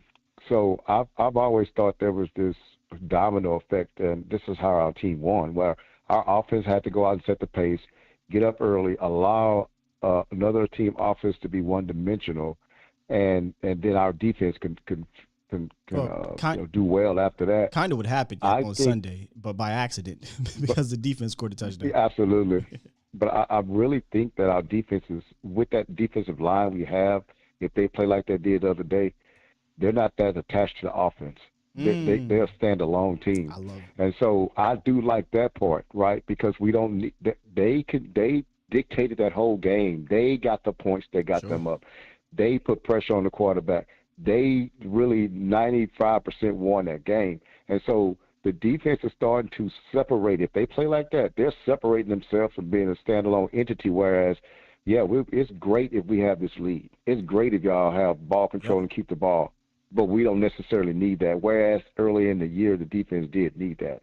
Now, one thing I want to ask you guys, one thing that made me scratch my head a lot was, I'm going to just throw an arbitrary number out, 3rd and 7. Dak was throwing the ball like 4 yards. I just don't believe in throwing the ball short like that often of a first down and want my guy to make people miss and get there. Throw the ball far enough to where if he catch it, it's a first down, and if he gets yak, he gets yak. But if he doesn't, so what? We're moving the chains. That's just frustrated me to no end. There's a statistic they made up for that. It's called the Alex stat. And you know why they call it that? Because prior to Alex Smith going to see one Andy Reid, he was synonymous for throwing short of the sticks. And I would imagine last week Dak was probably at the bottom of the league in the Alex stat. And most of that happened in the second half. There were so many times, specifically those last 3 or 4 possessions, where you can just tell, man, he completely lost all confidence in any of his linemen holding up and any of his receivers breaking. And he snap, catch, look straight to Zeke, dump it off to Clement, whomever. It was maddening. It was frustrating. And to me, I'm like, oh snap, he's broke right now. He's broke right now. And when I mean by broke, I mean not totally forever. Just in this game at this moment, he doesn't trust what he sees. He doesn't trust his guys up front, and he just wants to get the ball out. And that's a scary situation to be in if it was a close game. It wasn't until the pick six. Yeah. And Sky, I think me and you are on the same page on this. I never understand taking. Well, for one thing, I don't like taking Zeke out the backfield because it takes away the threat of the run and put him out wide. But Zeke out wide does nothing for our team. I just don't understand that at all. And they put him out there as though he's a wide receiver. Here's an idea. Put a wide receiver where a wide receiver is supposed to go instead of Zeke if you're going to do that. I just think you take the threat out the backfield. You take a good blocker out the backfield. You take the blocker out for the most part, yeah. Yeah, you put him out. And when has he ever made a big play running downfield, recently in the wide receiver position? Recently? I just don't understand the thought process. It hasn't. Go back and watch if you go back, rerun this, you'll see me get on it twice. There was 2 instances in the first half where it absolutely was silly, and both of them were in the red zone. So you definitely got to check that out, B-Bird. You know me. That's my pet peeve with Kellen Moore. He continues to want to put Ezekiel Elliott out there, and it makes no sense. Now, one thing, and I'll go, and I want you to comment on this because I don't know if I heard it on your show or somewhere else, and saying that, Kellen Moore is more of a collector of plays than he is an offensive coordinator who has an idea of what he's going to do going into the game. And I don't know if I heard it on your show, but it seems that way to me, like he doesn't have a certain way that he's, I know he has a way he wants to attack, but I'm saying he's not saying, okay, this is going to work, and I'm going to add this on top of this, and I'm going to do this, and I got him set up to come back and do that. It seems like to me he just kind of calling plays. Now, sometimes it works, but it doesn't really have a way to go about, attacking this team through 4 quarters. And I'm going to go and get off your line, man. I'm going to listen to you respond to that. I appreciate it. So you may have heard it, B-Bird, excellent call, per usual. You may have heard it from me, but I got it from Brian Broaddus. I heard Broaddus say it, and it made me think because I was just thinking about, what Kellen does. And I'm not necessarily saying he's right, but it makes me think that, maybe he's on to something. Yeah, he said that Kellen was a collector of plays and a play caller as opposed to a guy that has a specific thing, right? There's certain offensive coordinators or schemes. You're like, hey, this is what they do. West Coast offense, Andy Reid, Kyle Shanahan, Gary Kubiak, I forget the coordinator's name up there in Buffalo. Hell, even I said this to Nick, Josh McDaniels. They have certain things they lean on because it's what they do. I don't necessarily know. I could say maybe y'all could tell me what is it that Kellen Moore has in his bag that he leans on. Besides, he does have a bag. He has a bag, but what is it that hey, all right, all this fun stuff ain't working, but we know we can stick to this, and that's what Kellen Moore's offense is. I don't know what that is right now. I don't know. McVay's another one. Thank you. All right, real quick, let's jump back into the film room. So the interception, the second interception, although the first interception might have been worse. I know the pick six happened, but Dak, what the hell was you doing on that second one? But here, the first interception, people were wondering, and I was wondering, right after it happened, even yesterday, I didn't have the all 22 yet, or just kind of the wherewithal to see this happen. Why did Dak not throw it to, what's his name, Dalton Schultz first? How did he miss Dalton Schultz, right? And then as I'm watching the film, I said, aha, I see what happened here. So in the first quarter, this play actually worked. It was the same play that happened in the fourth quarter. They come out, they go 11 personnel, Dalton Schultz to the left. They're going to get a play action boot. He's going to scoop around. You're going to get CeeDee Lamb wide open. Wide open. Now, Dak is making his adjustments in his audibles, but at the end of the day, it's the same exact play. Just take a look, man. He gets wide open, and it worked. This was in the first quarter. Again, we talked about Holcomb biting. Holcomb was biting all freaking game, man. All freaking game. Look where he's at. Now, he bit harder on this one, but nonetheless, he bit again on the second one, as you'll see. The cornerback bit, which actually was Landon Collins, because it's Landon Collins. He's not a good cover guy. And then we get to the fourth quarter. Same formation. Now, remember, this play call is most likely called again because they remembered, man, he was wide open. Man, he bit hard. Man, there was nobody out here to even affect Dak Prescott. So they go back to the well in the crunch time when they thought it was a easy play. So here we go. We run it. You're going to get Holcomb biting again. But this time, the Washington people, they play it well. Holcomb, once again, bites like hell, right? But because they have containment on this outside, because they have a cornerback that's still here, and because of those two things, Holcomb actually can recover. But we'll get to Holcomb in a second. Coming out of the play action, he's not looking for Dalton Schultz. He's looking for CeeDee Lamb. No CeeDee Lamb there. He could have maybe threw it out and just said, hey, you catch it or nobody's catch it, which he should have did. Instead, he comes back to Dalton Schultz way too late. Loses track of my man 55. Makes A, terrible decision. B, a terrible throw. The right move right here, Dak, was either to A, come out of that break or come out of that action looking for Dalton Schultz. I get why he didn't. Earlier in the game, CeeDee Lamb was open, and it's CeeDee Lamb. That's your first look. All right, cool. I get it. I totally get it. And we'll see the other angle here. You're going to see 55 bite really hard. Once again, Schultz is going to come behind him, but you're going to get containment here. And he pumped it. Notice, he pumped knowing, okay, nothing's there, but I got Holcomb coming back. For whatever reason, or not Holcomb, I'm sorry, Schultz. For whatever reason, he decides to make this throw. I would have took the sack or threw it away because there's no safe throw anywhere. There really isn't a safe throw.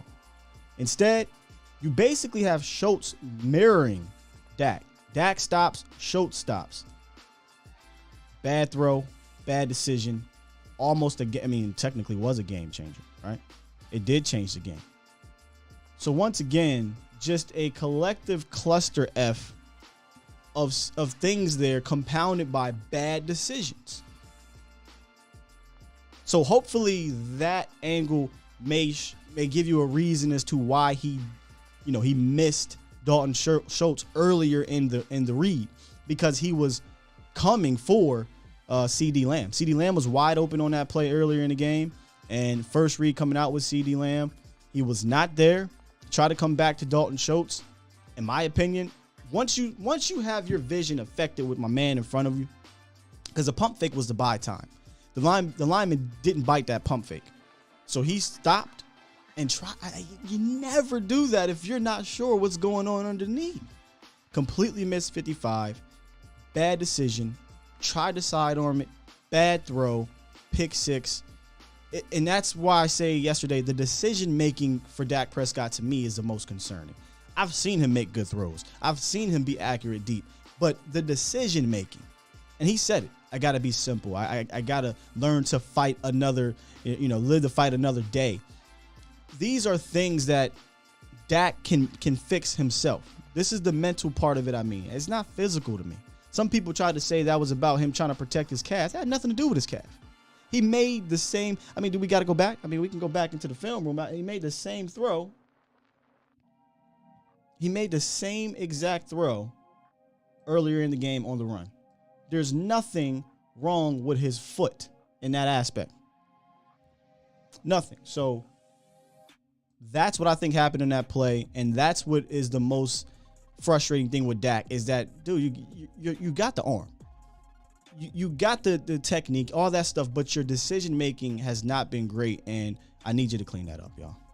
Need you to clean it, and I think he will. I don't think Dak Prescott is lost.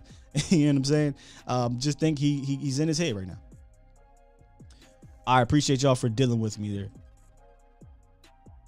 What's up, Los? Got Los and Fresh and Old Head and Reek, and I think we're gonna rock. What's up, Los? Yo, good morning. Good morning, Sky. God bless. God bless. I just want to hit on one thing this morning, and That's it, man.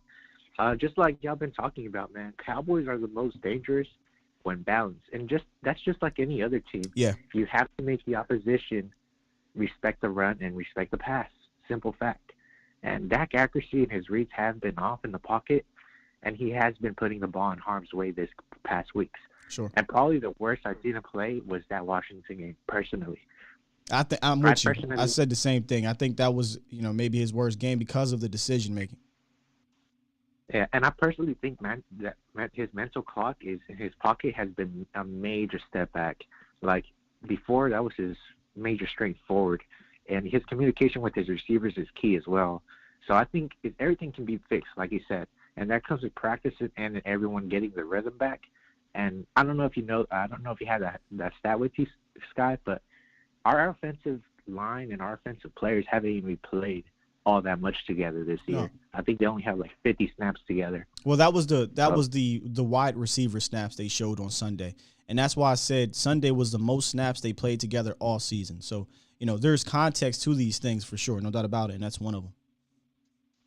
And I guess my conspiracy thing is I hope the last thing that is happening is we're not studying the schemes and the defense that are throwing at us, and we're not adjusting. Because like Kellen Moore, I guess Brian Brody said on the road, he is someone that takes in everything, But if you're going to take in everything, you got to study and figure out a way to, figure out the best strategy to attack that team, and not just be like, okay, where am I going to dial this time? Yeah. Like there's a saying in chess, there are 1,000 ways to get to the king, and for me, there's 1,000 ways to get to that end zone, for sure. So you got to figure out a way. Yeah, I would like to see some. I mean, and this is why it's always good to kind of go back and look and watch the game again, be it bird's eye view or broadcast. Kellen Moore did try some things. A whole lot of that offensive lineman in the backfield thing. A whole lot of what's my man's name? Lamb in the backfield. So he tried. He tried to adjust in a way for the run game. So I will give him kudos for that.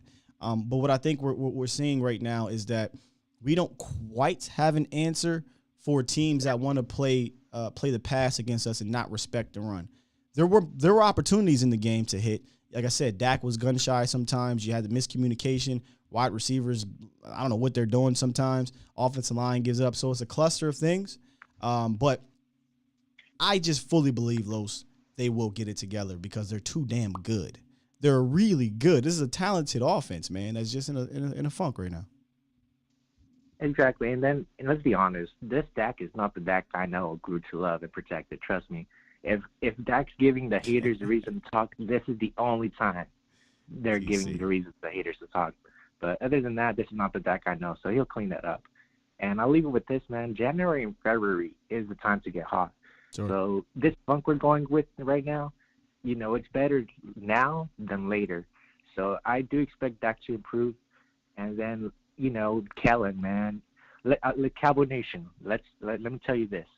50% on what you see on the field is what you see in packages. The other 50% is the execution. And Dak and Kellen better improve on that big time if they want to get to the Super Bowl. So I'll leave it with that, man. Have a good blessed morning, Sky, and Thanks, then Los. Let's go Cowboys. Yes, sir. Appreciate the call, Los, as always. ATC 915, you silly, man. He said, someone Celtic pride move on Dak and get him locked up in the room so I can show him this film breakdown. Trust me, Dak's forgotten more football than I know, TC. I know you kidding, though. But he sees this stuff, man. He says, great job, Sky. Thank you, man. I just want everyone to see some of what I noticed. I mean, that doesn't mean anything what I noticed, but I'm just noticing things that, to me, it comes off that this is a collective effort of bullcrap happening right now.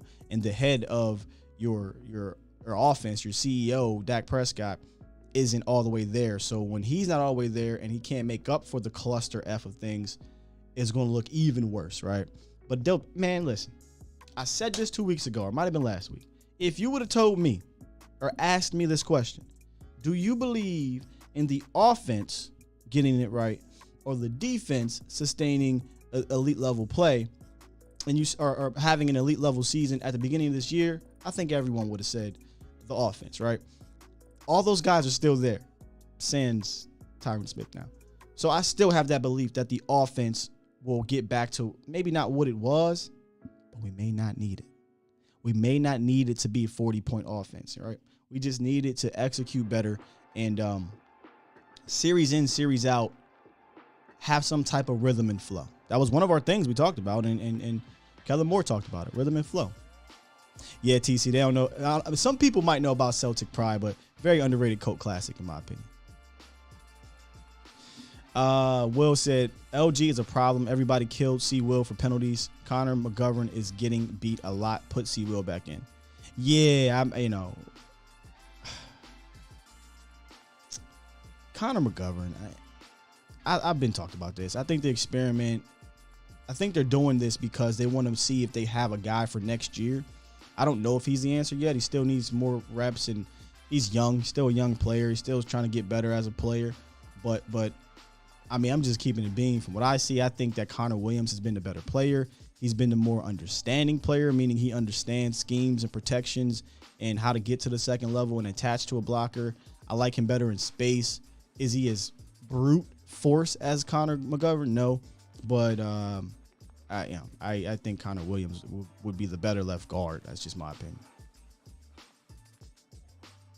My man Fresh, what you got for us, bro? What's going on, my brother? How you feeling? I'm good, man. How you? Man, I'm Gucci, man. It's been a lot of just sitting back and sort of soaking things in. 'Cause you know, on game day and right after game day, everybody's so emotional. Yeah, and, I totally get that, bro. Like, yeah.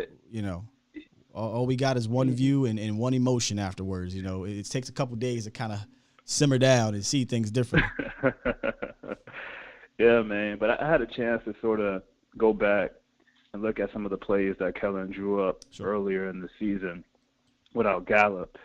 And it to me, it feels like, or it looks like, the creativity sort of went out the window a little bit once he got Gallup back. And once things started to get with Dalton Schultz, and when you know, it's like anything in life, you know what I mean? When you're faced with a little adversity, when you lose things, you got to get creative, right? And then when you get your main thing back, you know, you try to make it go back to normal, but then you forget the creativity that you had when you didn't have it. So I think that's probably a little bit of it as well. I think, you know, what I would do if I was Kevin is start implementing the tight ends a lot of it more going forward, man, because what that does is it just forces the safeties to sort of, you know, focus more so on the middle of the field, which will kind of free up the outside. Sure. And you know, so right now, I mean, everybody can sort of throw things in the pot, try to figure things out, but from what I've been seeing and from what I saw earlier in the season, it just feels like Kellen Moore had a little bit more creativity. Of course, Dak was more accurate. He's making better decisions with the ball, but it just feels like the tight ends had more involvement when we were at our best. They did. Remember, we talked about this, Fresh. They did because, one, you had Blake Jarwin there, who was considered your tight end one at one point, right? So you had two tight ends you believed and trusted in. And two, you had to because Michael Gallup was out. So they leaned more heavily on the 12 personnel. I thought that they were starting to get some good things out of 12 personnel with Sean McKeon, or McKeon. I'm sorry for botching his name. But then he went down, so they were compromised on Sunday at the tight end position. Jeremy Sprinkle can't do these things. Like you're just not going to get Jeremy Sprinkle out in routes and get him the ball. So maybe when you get Sean McKeon back, he starts to do a little bit more of that the 12 personnel things. I would like to see it. I think McKeon, and I could just be being a fan here, but I just something about McKeon that I saw in preseason and that I saw a few times this season where I trust him as a pass catcher. So I would like to see more 12, but I still do believe your best personnel package when it's clicking is the 11 personnel package. But if we go two more games, and I got Foots sitting here calling me right now, and we go hold on real quick. Yeah. Hey, Foots, I'm live. What's up, man? Yeah.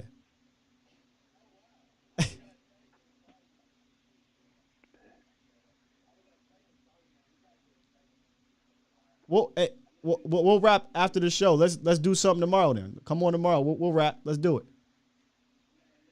I'm doing the offense. I'm doing the offense today. Let's do the defense tomorrow. Look, Foots want to do the whole dang show right now. That's what Foots like to do. Hey, Foots, I love you, dog, but I'm live right now, bro. Got to call her on the phone and everything. All right, bro. That's my dog. But go ahead, bro. I'm sorry. I don't even know what I was saying. All good, man. All good. Hey, another thing, man. Dak, he seems like, I mean, I know we've spoken about this ad nauseum, but maybe it's just he didn't have his happy feet when he had Connor Williams in front of him, when he had, when he sort of trusted the old lineman. I mean, maybe that is a key. Maybe that is it, man. Maybe he just trusts Connor Williams in front of him, because I know he trusts Tyron. I know he trusts Leal. That's his boy. He trusts Zach. I mean, he trusts Biadasz, because he takes snaps, thousands of snaps from him, every week. I mean, so the key factor may be McGovern. It may be he may not trust, because come on now, like he has really happy feet, and this isn't a Dak thing. Come on, something happened. Yeah, it's so strange how we got on C. Will, right, for occasionally getting pushed back, and really to me, I wasn't that at that point in the season where they benched him. I'm like, he ain't getting pushed back enough for me to bench him. But the penalties was the part. No. But now we're looking. Connor McGovern is struggling with interior pressure too now. He hasn't been terrible. I think on Sunday he wasn't good, but for the most part he's been. He hasn't really been a difference maker to me. Yeah. But yeah, there's some interior issues to it, and I know a lot of people are saying, "Why don't Dak step up?" And I tried to show some plays where there wasn't no step up. on Sunday there was no step up.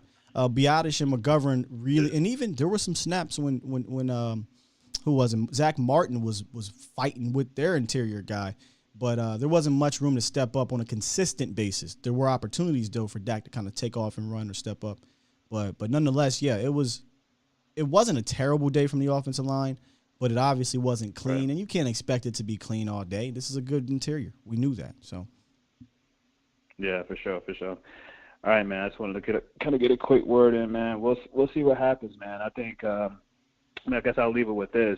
You said it before, and we've seen it every single Super Bowl year the last 5+ years. I mean, quarterbacks are going to go through their time. I mean, I remember there was a time when people were questioning Aaron Rodgers, man, and thinking about trading him and maybe him possibly retiring. The same thing with Brady. Same thing. I mean, even the Super Bowl seasons with Russell Wilson. I mean, there was always a stretch of games where the media and everyone was questioning, is this the right quarterback? And it's just going to take some. That's so goofy. Take a couple. Questioning if Dak is the right guy. That's silly to me. Come on. I've been seeing it all week long. I don't even like from the media, from the fans, from. I mean, it seems like people get amnesia from the first, 7 games, man. I mean, you just let them work through it. Have learned to flat out ignore the delusional people in that sense. One thing to come on here and you have an opinion to why Dak is playing. I may disagree. We can talk about that. Yeah. Another thing to say he sucks. He's not this. He's not that. He ain't a franchise quarterback. Trade him, cut him. Money. Talk about his money. He can't get it done. He ain't this and that. Man, shut up. Like what? Do you even look around the league? Like seriously, man. So I've just learned to just ignore those people. If you question how he's playing in the stretch, that's cool. If you question how he performed in 2018 or 17 or whenever it was, whatever. But if you're coming on here telling me he's not a franchise quarterback, I just completely disregard any type of football opinion you have until you watch more, I guess. I don't know.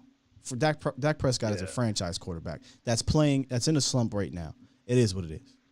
That's all it is, man. That's all it is. We'll get through it, man. We'll get to the Super Bowl real quick and get number 6. But all right, man, I'll let you get to your calls, bro. Man, it's good hollering at you. Always, Go Cowboys. Appreciate you, bro. All right. Hey, Manny said Tuesday needs to have a name. Actually, after further review, I like to do that on Tuesday because Mondays are raw emotion, and then Tuesday we can kind of jump into the lab and see some things. And then after further review, we can talk about it. Tamara said she gonna tell Vach, because I answered Foot's phone. First of all, appreciate. I see my boy in the building, Cowboys Agents TV. Foots, that's Foots right there. First of all, Foots called my personal phone, y'all. If Vach called my personal phone, I'd answer for Vach too, yo. But yeah, Foots, tomorrow, after today's show, let's wrap, man. We might, man, this week might be real fun. We might get a Foots Wednesday and a Koye Thursday, right? And then we get a Fan Friday. That'd be fun. All right, man, we got 3 more callers. First up, the old head. And I keep forgetting to get your drop because you deserve that drop from that call. But what's up, old head? That's all right, Mr. Skywalker. I've got enough money. I don't really care what you drop in there on me. You know what I'm saying? I want me some glory hole. You sound just like him. Hey, I want me some glory hole. Give me some goddamn Cowboys. And I almost said the wrong thing just then. I caught myself. I thought, no, I don't need him to bleep me right now. No, we're keeping the granddaughter, the old brother. Can I say something? Yes, your interpretation of Jerry Jones is freaking spot on, man. Even more, I think, than me. Even more than Jeff Kavanaugh. I don't know if it's because you got the Southern twang, but you sound like Jerry. Well, yeah, but when you're brought up in Dallas and then moved to East Texas, the Southern twang is kind of stuck to you like glue. You really can't get rid of that. But I want to play a prank.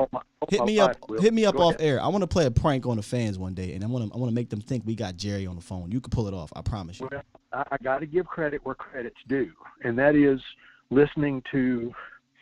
I don't know. Can I mention all the different radio stations? I mean, because I was a long-term Ticket fan. Then we're listening to Norm Hitzges forever, and then with Fish and all those guys, I've gotten over to, the Fan and listening to Jeff and Brian and all those guys. And I mean, we've got so much. And then now I'm obviously a fan of yours that I'm, anybody that lets me talk to them live, I'm going to be a fan. So I appreciate that. You haven't totally kicked me off yet. That's what I was going to say when I came on, but I was going to tell you that we're babysitting the granddaughter today, and she's cutting her teeth, and all of her diapers have turned into toxic waste. So I've got to keep one eye. Teeth cutting. I've got her asleep right now thanks to a big slug of baby Tylenol. It's the greatest babysitter in the world, and it really isn't dangerous. So don't think I'm talking about child abuse here. They might anyway, be calling child care service. Here, you better get the football real fast. First of all, I got to say good morning to Marcus, because he may not be a preacher. I know it's his dad that's the preacher, but he is a communicator, and I always listen and learn something from his character lessons that he calls us with. Another one is I got to do my Ray Stevens impression and say, good morning, Charlene, because she's fun to talk to back and forth on the chat while you're on the air. I know you're talking offense today. Sure. And that was one of the main things that I don't think we can correct, because I think the biggest problem we have with the run game, and this is just me being the old lineman looking at it, is the fact that when we had Travis healthy, all pro, he could handle anybody one-on-one, and he could call the offensive setup, blocking schemes against the defense better than anybody I've ever seen play for the Cowboys. Maybe Stepnoski, but Travis is bigger. But with Tyler, you showed on one of your film clips earlier, Tyler missing blocks and going to the wrong guy and letting the guy in on the tackle, et cetera, et cetera. And he just, I don't know if it's just that he's still so young. It hadn't clicked yet, or if it ever is going to click, because the successful run game, to me, begins at the center position. We've got the tackles. We've got the depth at tackle. We've got the guards. We have the depth at guards. We just don't have anybody right now. I mean, if Biotish goes down, who's going in? It would be McGovern. Well, what about Farniak? Would he play? I mean, he did play. He played more center in college. He'll probably dress, but to me it seems like that McGovern is your backup center. Yeah, that was just a side thing. But the center, I think if there is a Travis Fredericks quality center coming out next year, which I know we're not talking about the draft, but if there is one of those guys in the draft next year, I would say do anything you can to get him, because they need to solidify that line again. I think last night we talked about possible playoff situations. Can I respond to the center thing? I do think they need to bring in some competition for him, but I don't want to be a prisoner of the moment. I think that Tyler was putting it together here over the last month and a half, 2 months. So I think he's shown some promise. Well, okay, you gave us the film chat earlier, and I'm not able to do that. You do that better than a lot of people I've ever seen. I'm no offensive line guru, but one of the guys that lean on Big Duke, he's kind of in agreement here that Tyler Biadasz has been playing a lot better football for the most part. I don't want to be a prisoner of him playing against the guys he did. Not to bring back the ghost of Jason Garrett, but his favorite word was, "We're doing such and such in all three phases." And then yesterday I listened to Coach Q's presser. Sure. The man, I just keep looking at him and going, man, I don't want to badmouth Mac because I love the big boy, but I just keep looking at Coach Quinn going, gosh, when he got to step in as head coach, it just something felt right. No. We need to keep him in the booth. I'm not trying to trash. It ain't about trashing. It's just that Dan Quinn has proven that at best he's a so-so head coach, but at best he's an elite defensive coordinator. I love Dan Quinn as a DC. I don't want Dan Quinn as my head coach. If they decide to pick a head coach, I would, on the staff, it'd rather be Dan Quinn. But I want to keep his butt in the booth because our defense needs him to have full attention. Agreed. But this is your show, and I don't want to take up any more time than I'm trying to keep away from 5 different topics today like I normally do. But the thing that I wanted to say is, all 3 phases, your team is going to be more successful when you get all 3 of those wave lines. If you're looking at a cardiogram or whatever, and all 3 of the different lines are all beeping and they're all peaking at the same time, et cetera.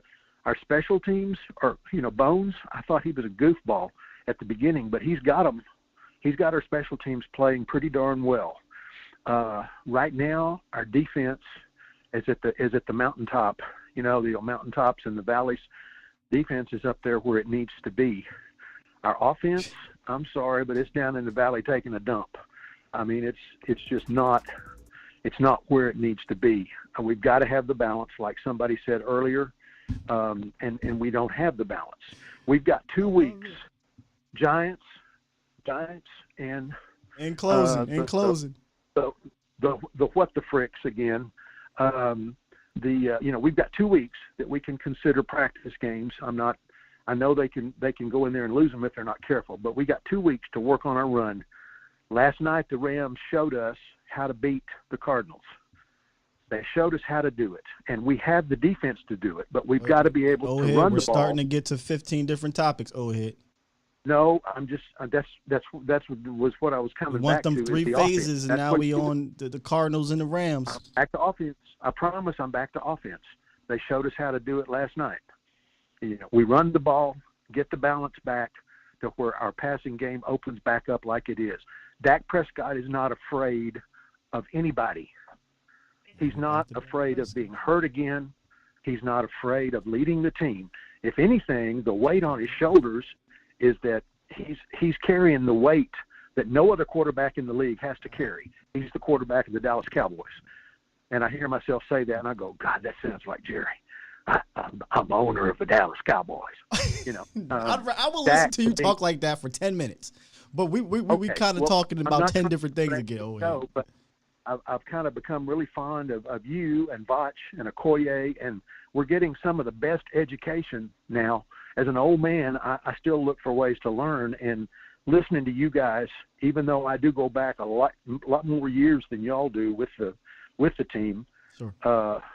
You particularly, you deserve that term, young Jedi, because you're doing a good job. But I'm just saying, last night we saw the future of this season. And I'm still talking about offense because that's the key right now. Our defense is where it needs to be. Special teams are almost there. But the offense, we got to get the run back. I know that's normal. I don't think – all right, bro. Great. Listen, I appreciate a lot of topics over here, but you don't notice it, but you're starting to talk in circles, right? So Yeah, but I'm keep going back to offense because that's what you wanted to talk about today. But I'm trying to put everything back to it, and I'm going to get off because I know that I'm giving you some chuckles now. And when you start chuckling on me, I know that I'm wasting time. Well, but it's anyway, a combination of you and the chat. Yeah, the chat always has me cracking up. So. Well, I know, and they always have cute things to say. They're just jealous. They just wish they could be me or you, depending on how tall they are. But that's okay. If Stephen White offers me some Jamesons again, I may take him up on it. But hey, I will let you go, bro, and I will probably yak at you again tomorrow. Just take care, and God bless everybody. We'll talk to you next later. time. Just have your points written down, and let's get to them, and we got it, right? Right? All right, bro. Have me some notes, no, because that'll take me 30 minutes. I'll talk to you later. Bye-bye. I gotta love old head, man. Y'all are so goddamn funny in this damn chat, man. And old head, like old head, somebody said he's the greatest character development of all time. Yo, he's like the Mr. McMahon. Y'all remember Mr. McMahon character? He's not a villain. He's not a villain. Like, I don't want to say he's a heel, right? But he has some heelish to him. But I do enjoy when he calls in. But y'all know, man. Sometimes we gotta let him know, hey, we starting to talk in circles. But he makes some good points. He brought up the center situation. I think that Biotish could welcome some competition. Connor McGovern, we talked about Connor. 3 phases, though. See, where he was trying to get up with the 3 phases, Dan Quinn talked about how he's been on like 70 teams in his life, and it's always been about 3 phases. But he believes this team is operating as one because they are fighting for each other or something of that sort. But yeah, if you can win all 3 phases of the football game or of a season, you're going to be at the top of the mountain, right? But yeah, yo, old head he's a breath of fresh air sometimes, and then that air kind of get dry. You're like, all right, man, let's wrap it up, B. That's what I'm gonna get. I'm gonna get that drop. I'm gonna get old head's drop because that drop is still dope. I think I did pull it out. The gotta get back to being the Dallas Cowboys. Damn it. I forgot my clue bomb when I did it. Gotta love him, man. My apologies. 706 and then 205. 706. What it is? What it do? Good morning. I watched your film study. It was a great study, and thank you, sir. And you're right about that. He's pressing a little too much. You see, I watching you. He pressing. He's trying to make that one big play. Mm-hmm. That big 6 he had. He scrambled toward the pressure. He just threw the ball down. That would kill. Should have threw it away. Should have took the sack. One of the two. But you don't try to force it. Yeah. Yeah. Or take a sack or go down. Yeah. And the wide receivers, I saw that in the game. What are they doing? And it's like, I'm supposed to be here. No, you're supposed to be there. It's like they some confused at some time of the game. And those screens, I like those screens. You're right about that. They don't run the screens right. And Kellen Moore, Mike McCarthy, you the head coach now. It comes down to him. He's supposed to be an offensive group guru. When he was in Green Bay, the Packers are competitive every year with Aaron Rodgers. He needs to step in, doing. I don't know if he's in the game plan. I don't know, but it don't look right. It's like somebody like you said. He had plays called for the first half, and then we're gonna see what's gonna happen in the second half. Yeah, there's issues. There's issues from the top to the bottom. And I have to sometimes stop myself because during the games you're tweeting or during the games you got emotion, you're upset at one thing or the other. But when you take a step back and you review it, you come to the conclusion there's a lot of things going on here, man. Whole lot. Yeah, it's a lot going on. He's forcing. It's like I'll be online. I see the comments being made, but he getting paid too much. No, he's not. Maybe no, he's not. I let him know. I hate to use D Shift's example, but it kind of makes sense here. Patrick Mahomes is getting paid $500 million. $500 million. Yeah. Patrick Mahomes, for the most part this year, has been bad. The first half of the year, or the first 5-6 games, he was terrible. Then he went on a six week stretch where he wasn't good either. So it happens. It happens. I think he'll get out of it. But hey, man, he'll get out of it. They got 2 games. They got 2 games. They got Giants and Washington. Right. And, they got 2 games here, right? And with Zeke ain't Zeke no more. Oh, he hurt. He what the word? He not 100%. And then they gonna bring Pollard back. They trying to rush to bring Pollard back because of Zeke. They rush to bring him back. He's not. Well, they need to sit Zeke. Yeah. Hey, brother, appreciate the call, man. I'm gonna get to the final caller here and some of these super chats, man. But I appreciate it, brother. All right. I forget what I was writing down here. Oh, I want to try to get Old Head to do me a Jerry Jones promo. I don't. So I know you. I mean, no offense, you probably don't got no recordings or anything at your crib, whatever. But when you call in, I just need you to give me this is Jerry Jones and you're listening to A to Z Sport. You know what I mean? Give me something like that. I need something like that over here. And I'll clip that thing out. It might be part of my dang on opening, because you got the Jerry Jones impression down. You got it down. I missed a lot of super chats. My apologies. So I'm gonna go back. Super chat. B Wee earlier in the chat said, "We can call out our guys and still believe he can get right and take us to where we want to go. We know how great he can be, so that's why we expect it." Appreciate the $10 donation, B Wee, and you're absolutely right. And that's where I'm at with it.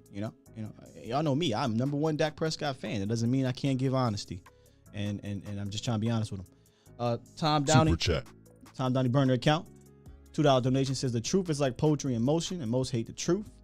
Super chat. Daniel Harros, $2 donation. He says this is gold.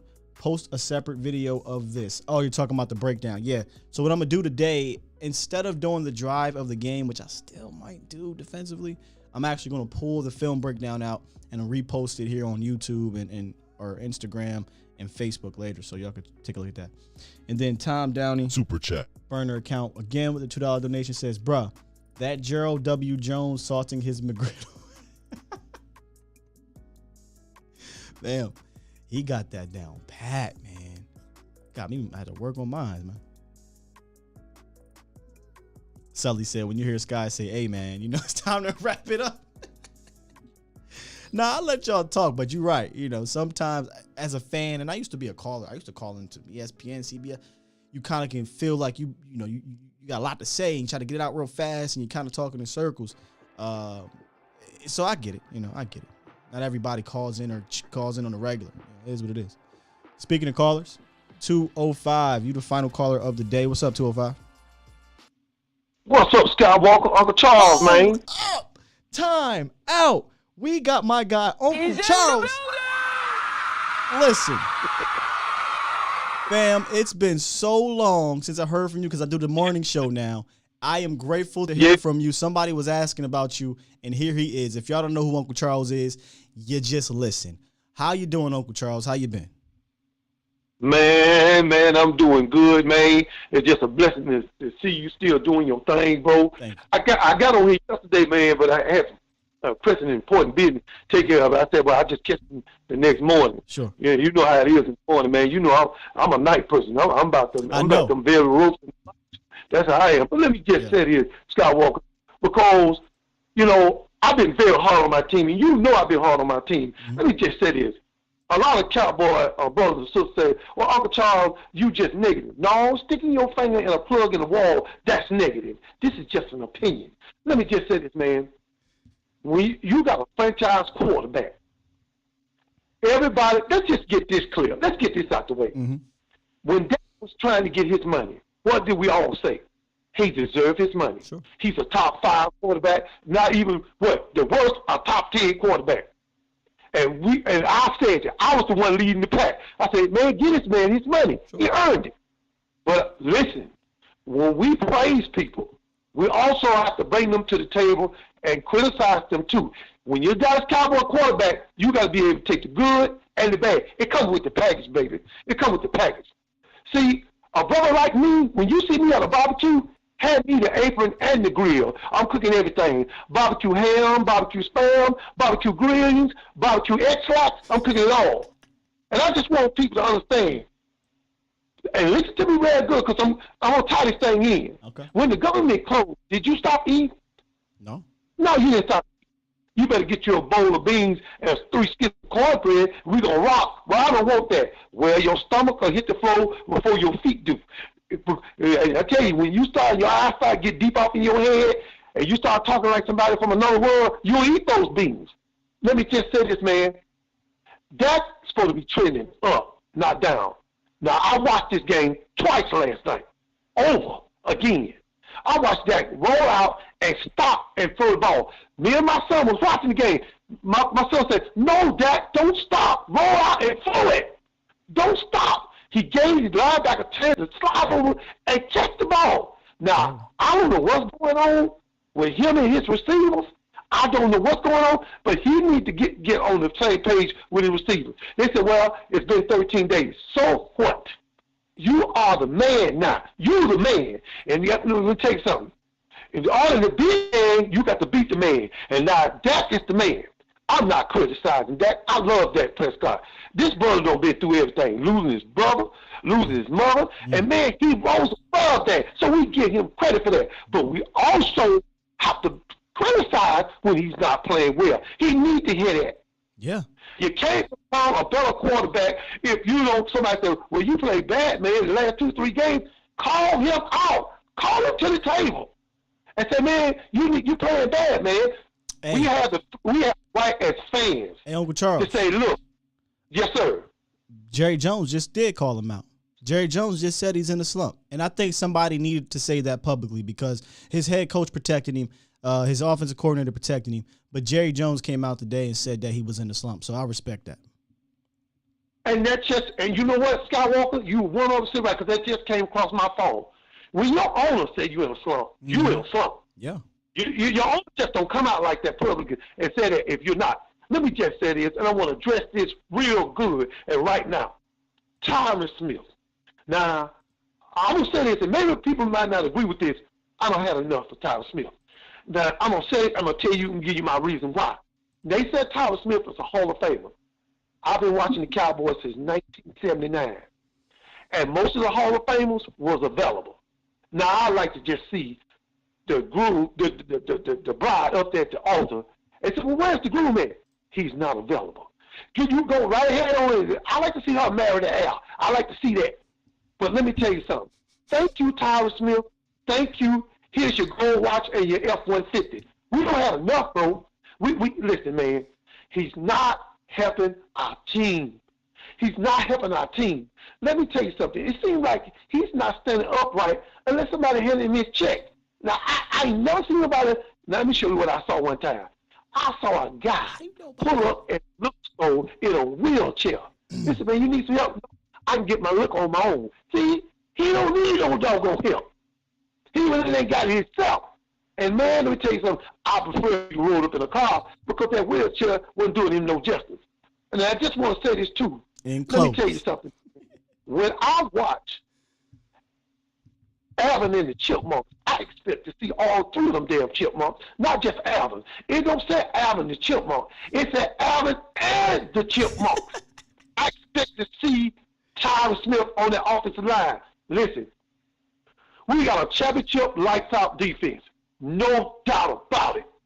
But we got to score points, too. We cannot score one offensive touchdown and the rest of them field goals. Do you know what's over there on the other side? Aaron Rodgers, the booger man. He over there. Yeah, he got a bad toe, but ain't nothing wrong with his hand. Ain't nothing wrong with his hand. And that's all I got to say, man. I appreciate you, man. And, man, we love you. We want the best for you. And, hey, don't change who you are, Skywalker, because them gunslingers ain't came back to town. And you know why? Because you're still there. And that's all I got to say, bro, and I appreciate you. My man, hey, it's so good to hear from you again, Uncle Charles. I appreciate you calling, and hopefully I can catch you again at some point, brother. You be blessed. Thank you. For those who don't know Uncle Charles, man, he was frequent caller for our late night hype show, frequent caller when I was doing the evening shows, the Skywalker show back in the day, but earlier in the year and last year. Y'all got a chance to experience Uncle Charles. Y'all wonder where I get the in closing from? It's because of Uncle Charles. I say in closing to set up, the caller to, hey, we got to wrap it up, B. I get that from him because he would always say in closing, and he would hit you with some wild analogy that, it makes sense if you think about it, but when you hear it initially, like, whoa, what? Like, he told a story about a midget one time, and little people, I don't want to disrespect, but the way he told it was hilarious. But then you think about it, you're like, damn, that kind of made sense. But that's Uncle Charles, y'all. That's Uncle Charles, man. I appreciate his support. And all you guys support as well, man. I do. I was on here looking to see if there was any other news that dropped. My apologies, y'all. But I'm really not seeing too much right now. It's just, I think Stevie Mack, the mod guy, said that Jerry's Jerry, came out and said that Terrence Steele will be the left tackle. And we talked about Terrence Steele potentially should be the left tackle when all this is said and done. And they have to do it at the beginning of the week. They can't, I mean, when I say have to do it, they have to pick someone and get them the reps. And that's what they're doing. Jerry just kind of giving it away, but it is what it is. Yeah, Uncle Charles talking about my man being Tyron Smith and questioning his Hall of Fame status. Yeah, nah, I disagree with my old head right there. He's definitely first ballot for sure, fire Hall of Famer, man. And I hope we can keep him around for the next 5 years. But the way it's looking, I don't know. I don't see it. With that said, man, I had a feeling today would be a nice long show because of the film session. Y'all can let me know in the comments after the show or when I repost it if you guys want to continue that. I enjoy it. I enjoyed it. It brings light to different things that we don't see initially. So I think we'll do that again next week. And tomorrow, I'm going to get on the horn here. Let me see if he hit me up. I'm going to get on the horn here and talk to Foots the King. If y'all know who he is, Cowboys Nation TV. Go check out his recaps after games and his breakdowns and things like that. Or check out the round table. Very intelligent football mind. Love chopping up with Foots, even when we don't disagree, or even when we don't agree. I love chopping it up with Foots because it's always good to see somebody else's perspective that you respect. And I respect his mind drastically. So we might have him on tomorrow, and then we'll see. I don't know what the schedule's like. And then Thursday, we'll do our Koye Thursdays, breaking down the upcoming game with the football giants, the New York football giants. And then Friday, we'll do Fan Friday. Man. All right, look, y'all stuck in here, man. Y'all hung in here for 2.5 dang on hours. Y'all the best. Sometimes I don't even know how I get to where I get to, but a lot of it has to do with y'all, man. So with that said, I'm going to go ahead and press this dang on button, and I'm going to need old head to give me that Jerry Jones drop. I promise you I'm going to need that old head. I need it. Make sure y'all tune in later tonight. I tell you this, A to Z Sports Primetime, Mauricio ain't ish. He's going to be on 8 p.m. Central. Me, you get me about 8:15-ish a.m. Tune in tomorrow. Check out A to Z Sports.com/Dallas for all of our great articles from our writers, man. Appreciate you guys. Appreciate the donations. Appreciate the callers. Y'all were awesome. We out. Shout out to my guy, Stevie Mack, the mod guy.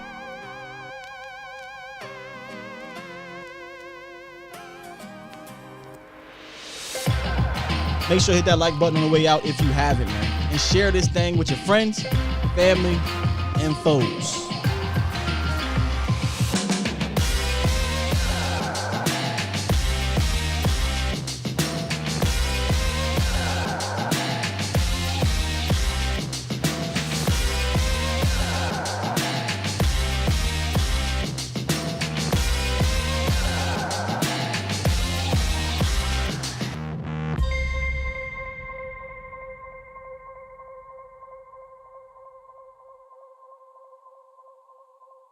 I want me some glory hole. That wasn't old head.